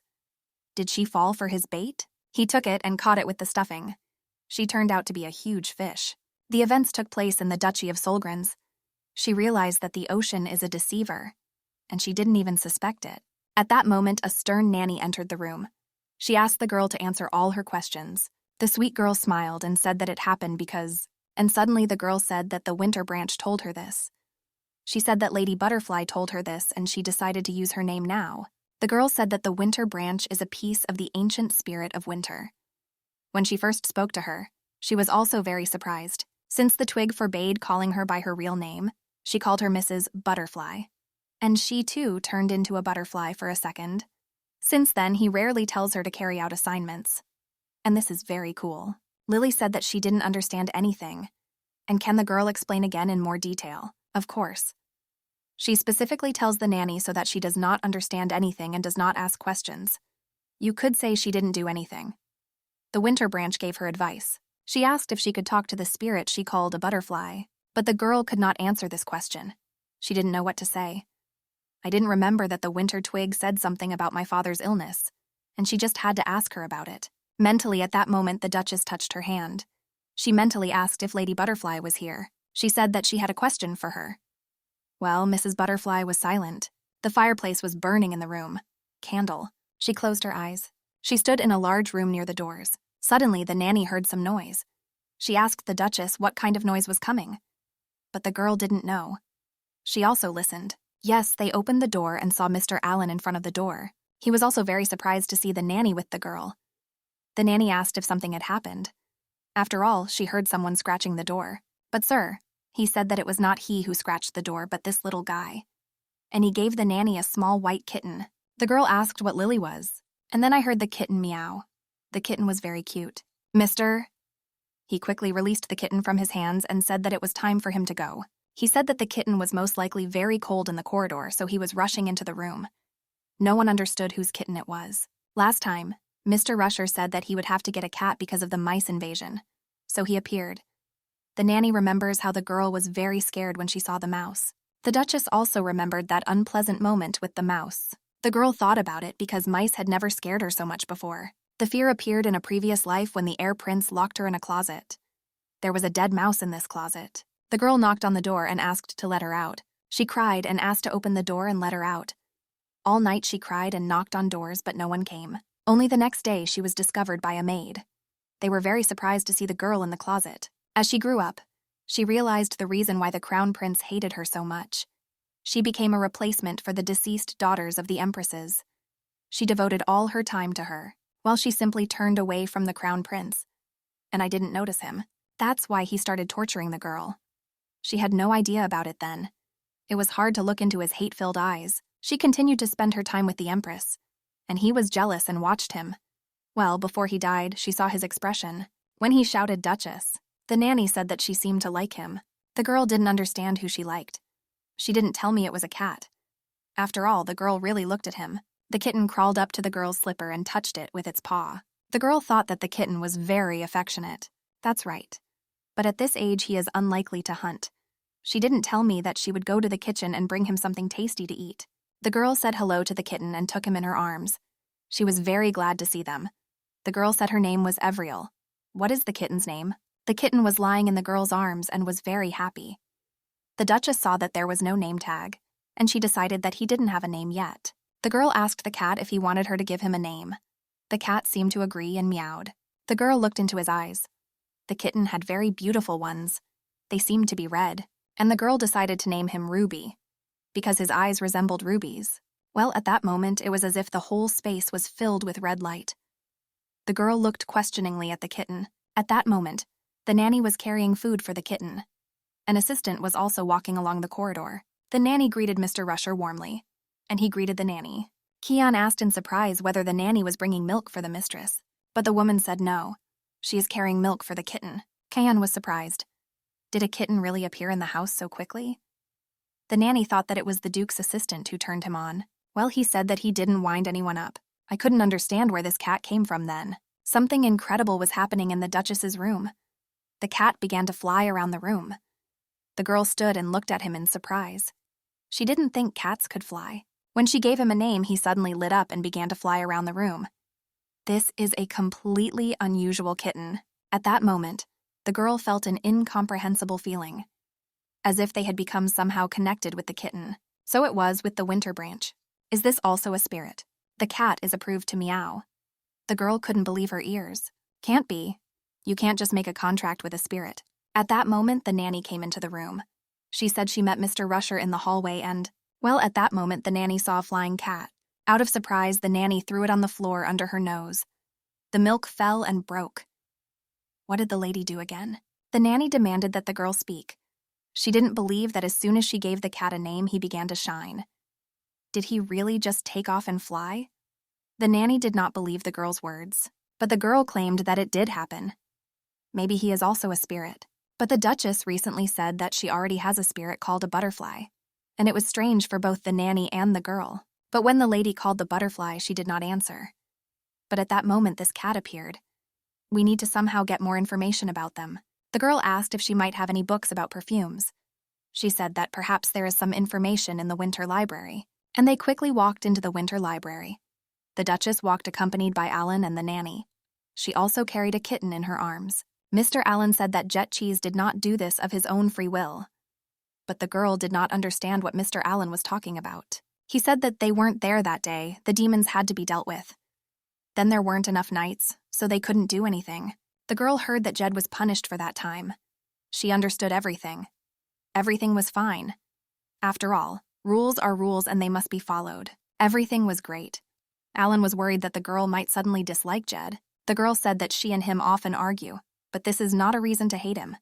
Mr. Jed would be very glad to hear this. After some time, they found themselves near the doors. I didn't say that this is the entrance to the Winter Library. The Solgren Mansion has both winter and summer libraries, but since winter makes up more than half of the year, winter is most often used. I asked the girl if this was her first time in this library. The girl said that she had not been here before, and this is her first time here. The girl almost let it slip. She wanted to say that she had been here many times, but no one knows what her rebirth is. Of course, this is her first time here in this life, and the nanny said that she really hopes that the girls will like it here. The woman grabbed the handle and quickly opened the door. She seemed to imagine their winter library. The room had a lot of shelves filled with books. The girl mentally thought that she had not seen her for a very long time. After looking around a little, I didn't say that she didn't see the librarian here, and the woman was ready to go look for him. For now, the girl can walk around and look around with the raw Alan. The girl turned to her cat and asked, "He's also here for the first time. The kitten is quite unusual." Well, girl, the memories came flooding back.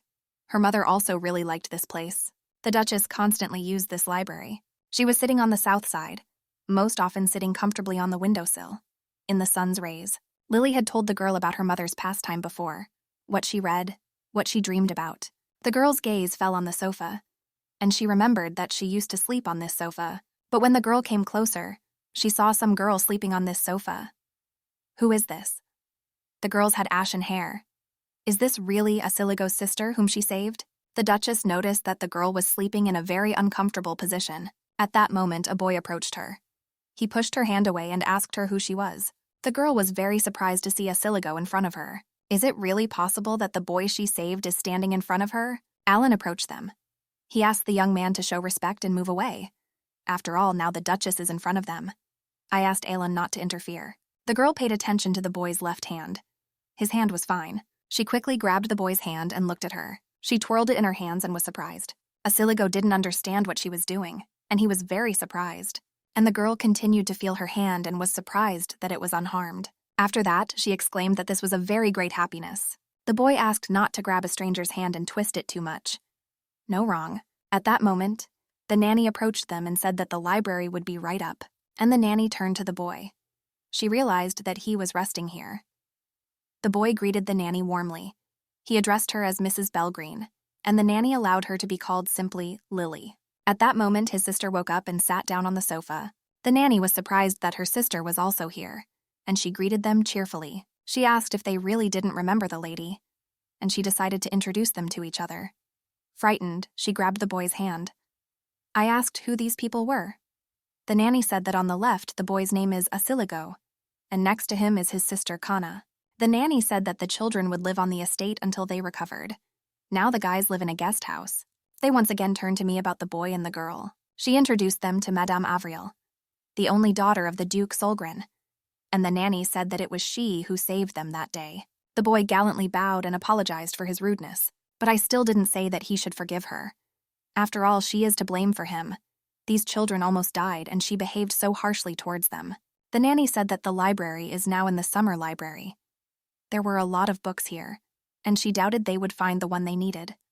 The nanny was ready to tell the librarian to select books related to spirits and send them to the Duchess's room. She agreed and said that she then needed to go back. At this moment, the mistress turned to Asiligo.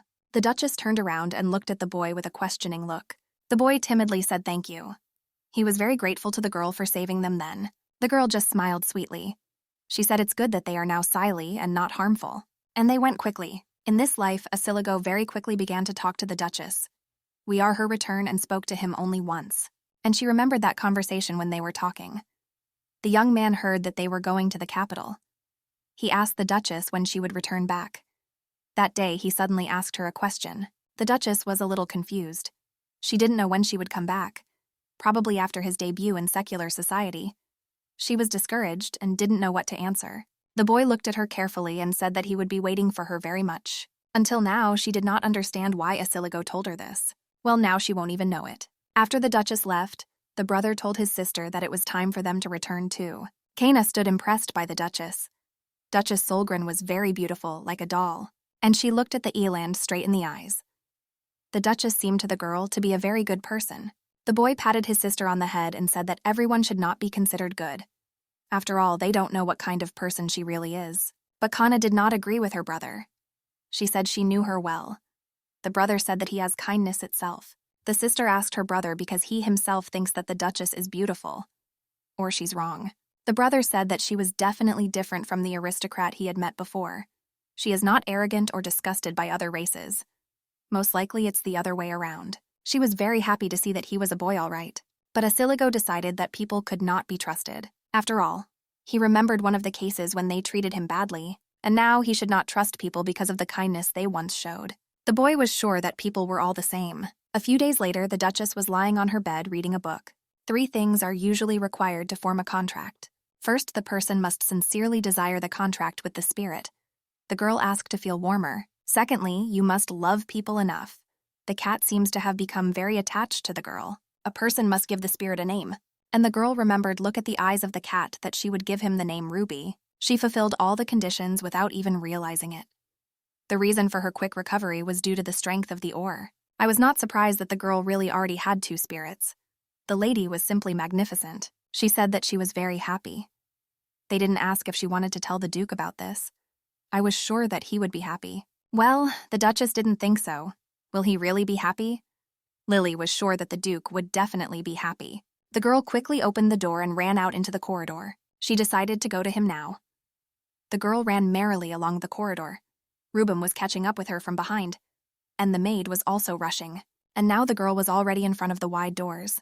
She stopped and asked if her father was there. She told father that she had a new spirit. This is a very, very cute spirit cat. Well, the father was silent. He didn't say a word to me. That this is not very exciting news for Dad. Tears flowed from the girl's eyes. The girl hugged Kitty tighter and walked away. This seemed very strange for the nanny. She thought that her father would be surprised and immediately come out to her. The girl was very, very sad. She quickly brought Kitty to her place and walked away. I realized that even good news could not melt my father's heart. The girl became hysterical.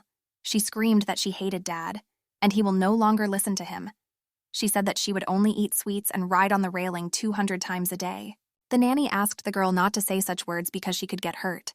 I was very offended that he didn't even come out to her after these words. But the girl didn't invite me to come back and talk to him tomorrow. At that moment, the artist came out into the corridor. She greeted the Duchess, and the Duchess greeted her. The artist always greeted me and said that I was protected by a veil, and the girl asked to stop telling her this. Quite simply, hello.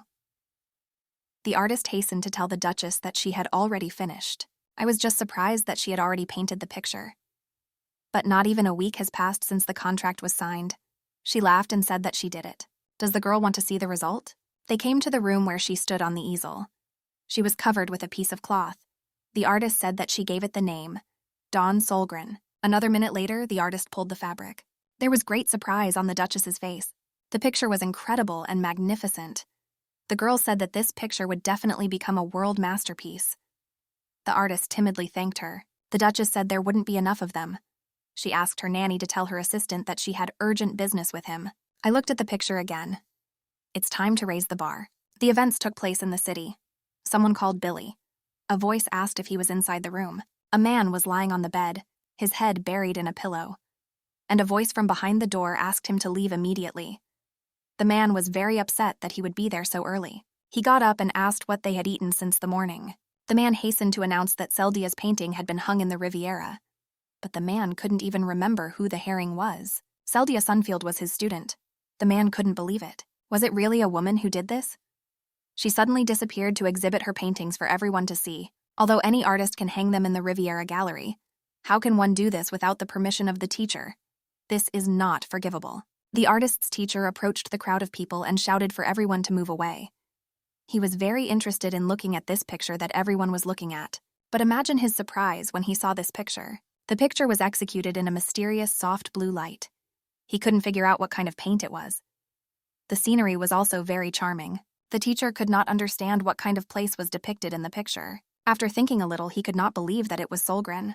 The girl asked the Duke's assistant to quickly read the letter. She was very interested to know what was written in the letter. Keon quickly opened the envelope and took out a piece of paper.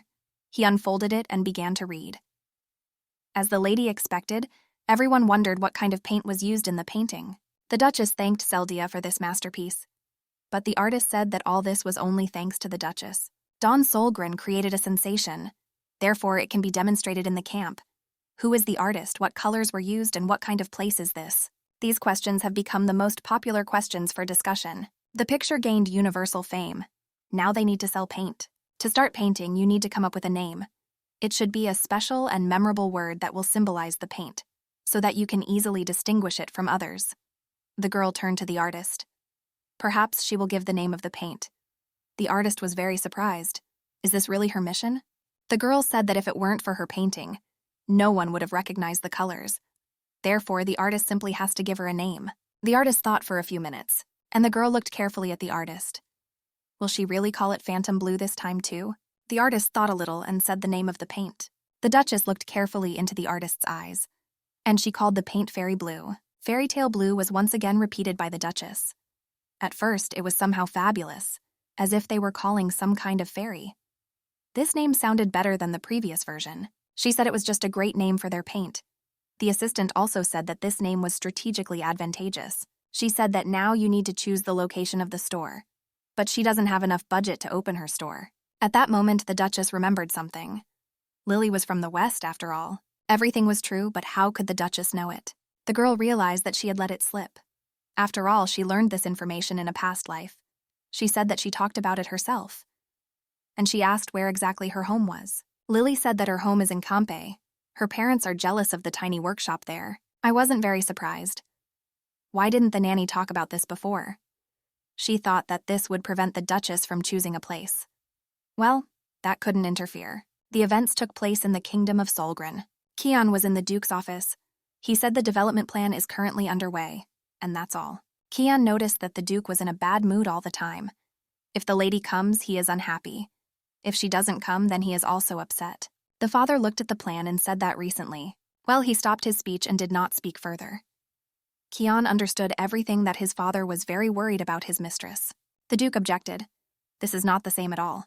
Just one moment seemed strange to him. She always persistently came to the door, but lately she had become strangely quiet. The father asked if his daughter had been sick for hours.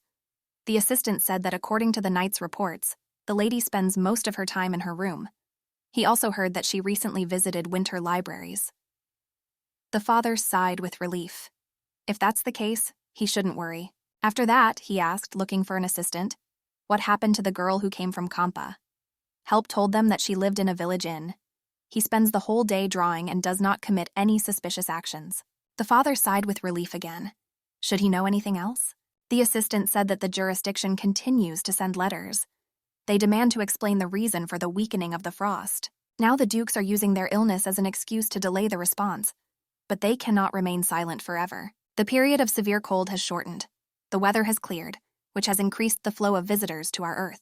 It's a matter of time before it comes into the limelight. And the Emperor is already aware, because Kaizen Valnarian always keeps an eye on the Solgrins. And the father grabbed his heart. The assistant turned to the Duke. He realized that he felt bad. The father coughed and blood fell on the leaves of paper. The assistant said he shouldn't have taken that sedative. He grabbed his assistant with his hand. He said he needed rumors that his life was in the balance. They just have to make the Emperor see him as a helpless creature not worth dealing with. This is the only way he can protect his daughter Evry. The Duke asked the assistant to spread these rumors as soon as possible. They may become true.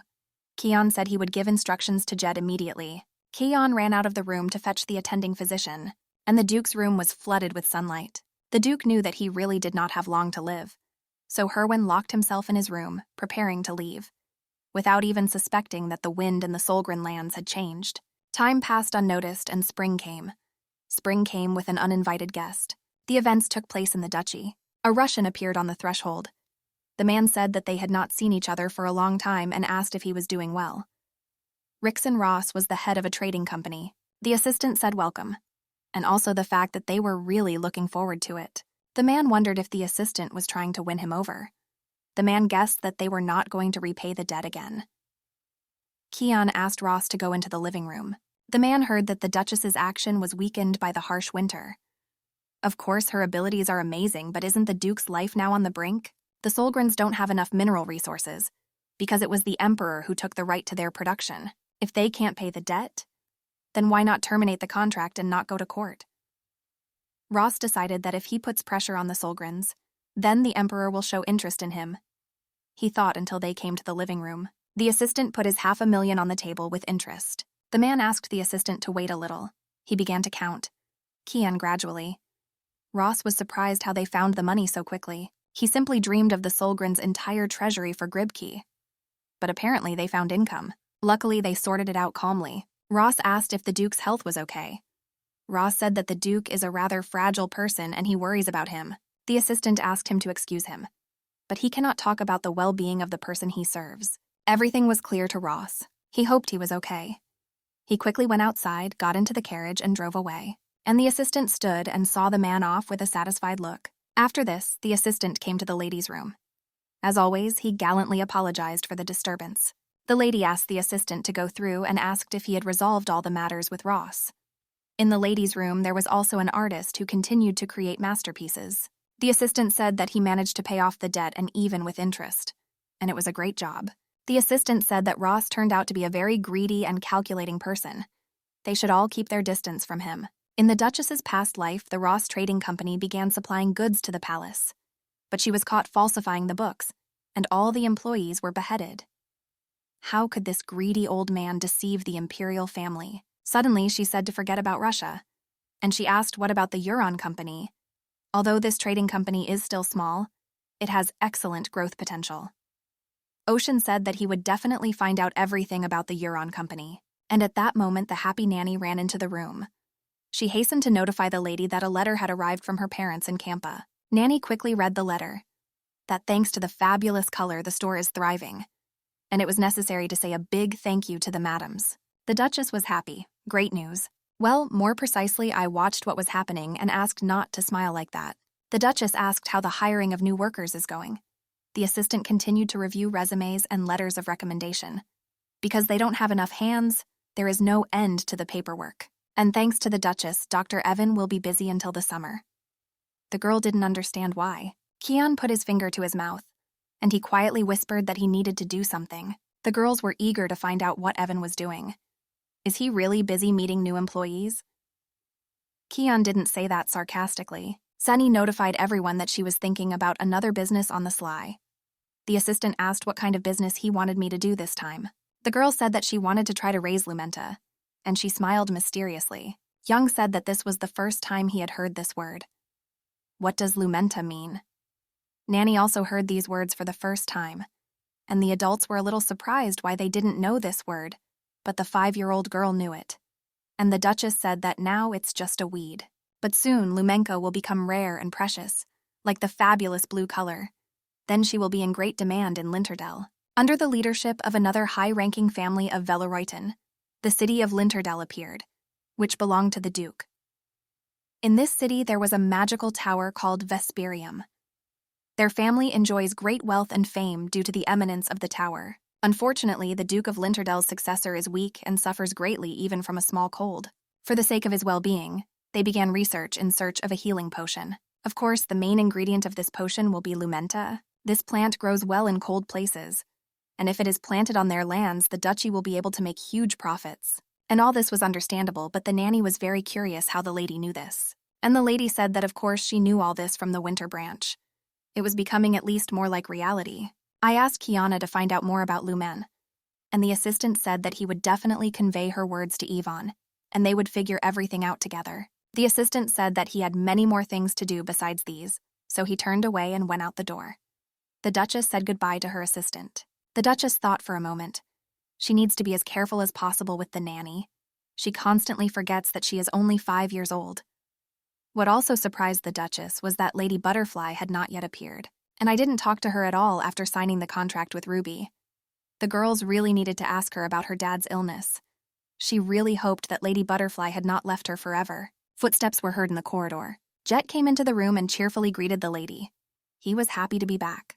But at that moment, at the sight of the young men, something began to happen to the cat. He kicked out his neck. The fur on his back stood on end, and he followed it. The girl tried to calm the cat down and looked out to see who had come to her. Jed greeted the lady and asked how she was doing. The girl thought that, apparently, that's why he returned with other errands.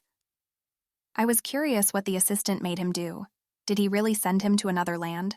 The young man was surprised to see a kitten here. The girl said that this is not an ordinary kitten, but a spirit. And this spirit is in the guise of a cat. And this kitten's name is Ruby. Jed said that the kitten is very small and only needs 1 tooth. The girl said that this is a beautiful cat who saved her. And you shouldn't make fun of him and offend him. As soon as the night approached, the kitten quickly jumped further. But as soon as he landed on the ground, he took on the guise of a hedgehog. His eyes continued to glow red. He was breathing heavily and steam was coming from him. Tia wasn't very surprised to see that Ruby had changed so much. It was he who jumped over the knight and began to snort angrily. Jed continued to joke with the hedgehog. Well, I apparently grabbed his finger. The knight was in great pain, and he asked to be released. The Duchess also did not understand what was happening. She asked him to calm down. A few days later, the artist completed the portrait of Every. At the same time, Lumina seeds were prepared for planting. In this life, the Duchess will go outside for the first time to check the arable lands. When the nanny was dressing the girl, something confused her. The Duchess asked what happened to her. The nanny said that, in all likelihood, the girl had grown up. After all, she is no longer wearing the dress she wore earlier. The Duchess couldn't believe it. Is this really true? Has she really gotten taller? It didn't confirm to me that the clothes that the Duchess had previously worn were no longer enough for her. She didn't tell me that she would give the task to the assistant so that he would prepare the Duchess's clothes for the summer. The girl herself noticed that the sleeves of the jacket had indeed become shorter. It turns out that she has grown a lot. And the girl asked one question. Will she now be able to open her dad's door on her own? It was so humiliating for her not to reach the doorknob. And if you think about it, she didn't come to her father for a very long time. What if he's waiting for her? The girl decided that today she would check the moon seeds and he will definitely visit his beloved dad. The door to the room opened, and the knight stood on the threshold. They wished the lady good morning. The girl was already ready, and she asked Alan and Jed to take care of her today. Jed was surprised that the mistress took this with her. He saw Ruby in the girl's bag. At the sight of the knight, the kitten began to hiss again and turn into a hedgehog. The Duchess said that there was no need to name her pet it. He has a wonderful name, Ruby. The kitten just meowed. Does the kitten really want to fight with him again? But the kitten just snorted. I asked not to cause a commotion for the knight. The girl noticed that when watching the video of the knight, the kitten changed its appearance again and became... It was clear that the animal changes its appearance depending on its mood. When he is kind, he becomes a white and fluffy kitten. When he is angry, he turns into an evil, snorting hedgehog. But he doesn't seem to speak like that as a human being. While talking with the girl's Twig, it always seemed like she was talking to an older man. At the same time, Ruby's kitten reminded her of a small child. At this moment, Jed yawned again. Now it was clear that the hedgehog had bitten the knight again. It was some kind of complicated rabid hedgehog. And the girls realized that the hedgehog really didn't like the knight. The nanny asked Sir Jed to surrender. The nanny said that if he lost 20 out of 20 fights, then he should give up. Jack couldn't understand whether the nanny was so heartless. Jed wiped the wound and cried. He decided that no one loved him. Jed was very sad, and the Duchess just looked at him with a grin. The girl realized that let them fight, but she must go to the log house. And the girl quickly ran along the path. Mosquito Knights and the nanny rushed after her. After all, the lady may fall. And so it happened. The lady caught her foot and began to fall. But suddenly someone's hand caught her, preventing her from falling. When the girl looked back, she saw Alan in front of her. She thanked the boy for saving her now. The boy asked if the lady was safe and if she had been hit. And at that moment, the girl looked into the boy's eyes. She said she was fine and thanked him. The girl was surprised that his sister was also here to see her. At that moment, the nanny and the knights ran up to the children. They asked the lady if she was injured. The girl said that she was fine and safe. After all, a Siligo caught it in time. They girls always told me that it is very dangerous to run up the stairs. One of the knights asked Jed if these children are purebloods. The sister grabbed her brother's hand. She asked him if the mistress would now be punished. Jed thought that his sister was still too young, and he looked into the boy's eyes for a second. His eyes were somehow unusual. They resembled the eyes of some kind of animal. This greatly surprised the knight Jed. It was simply excellent control of my body. Excellent reaction and alertness. The boy easily managed to catch the mistress, which means flexibility and dexterity of movement. This is what pure blood means. This meant only one thing, that the boy would become an excellent knight in the future.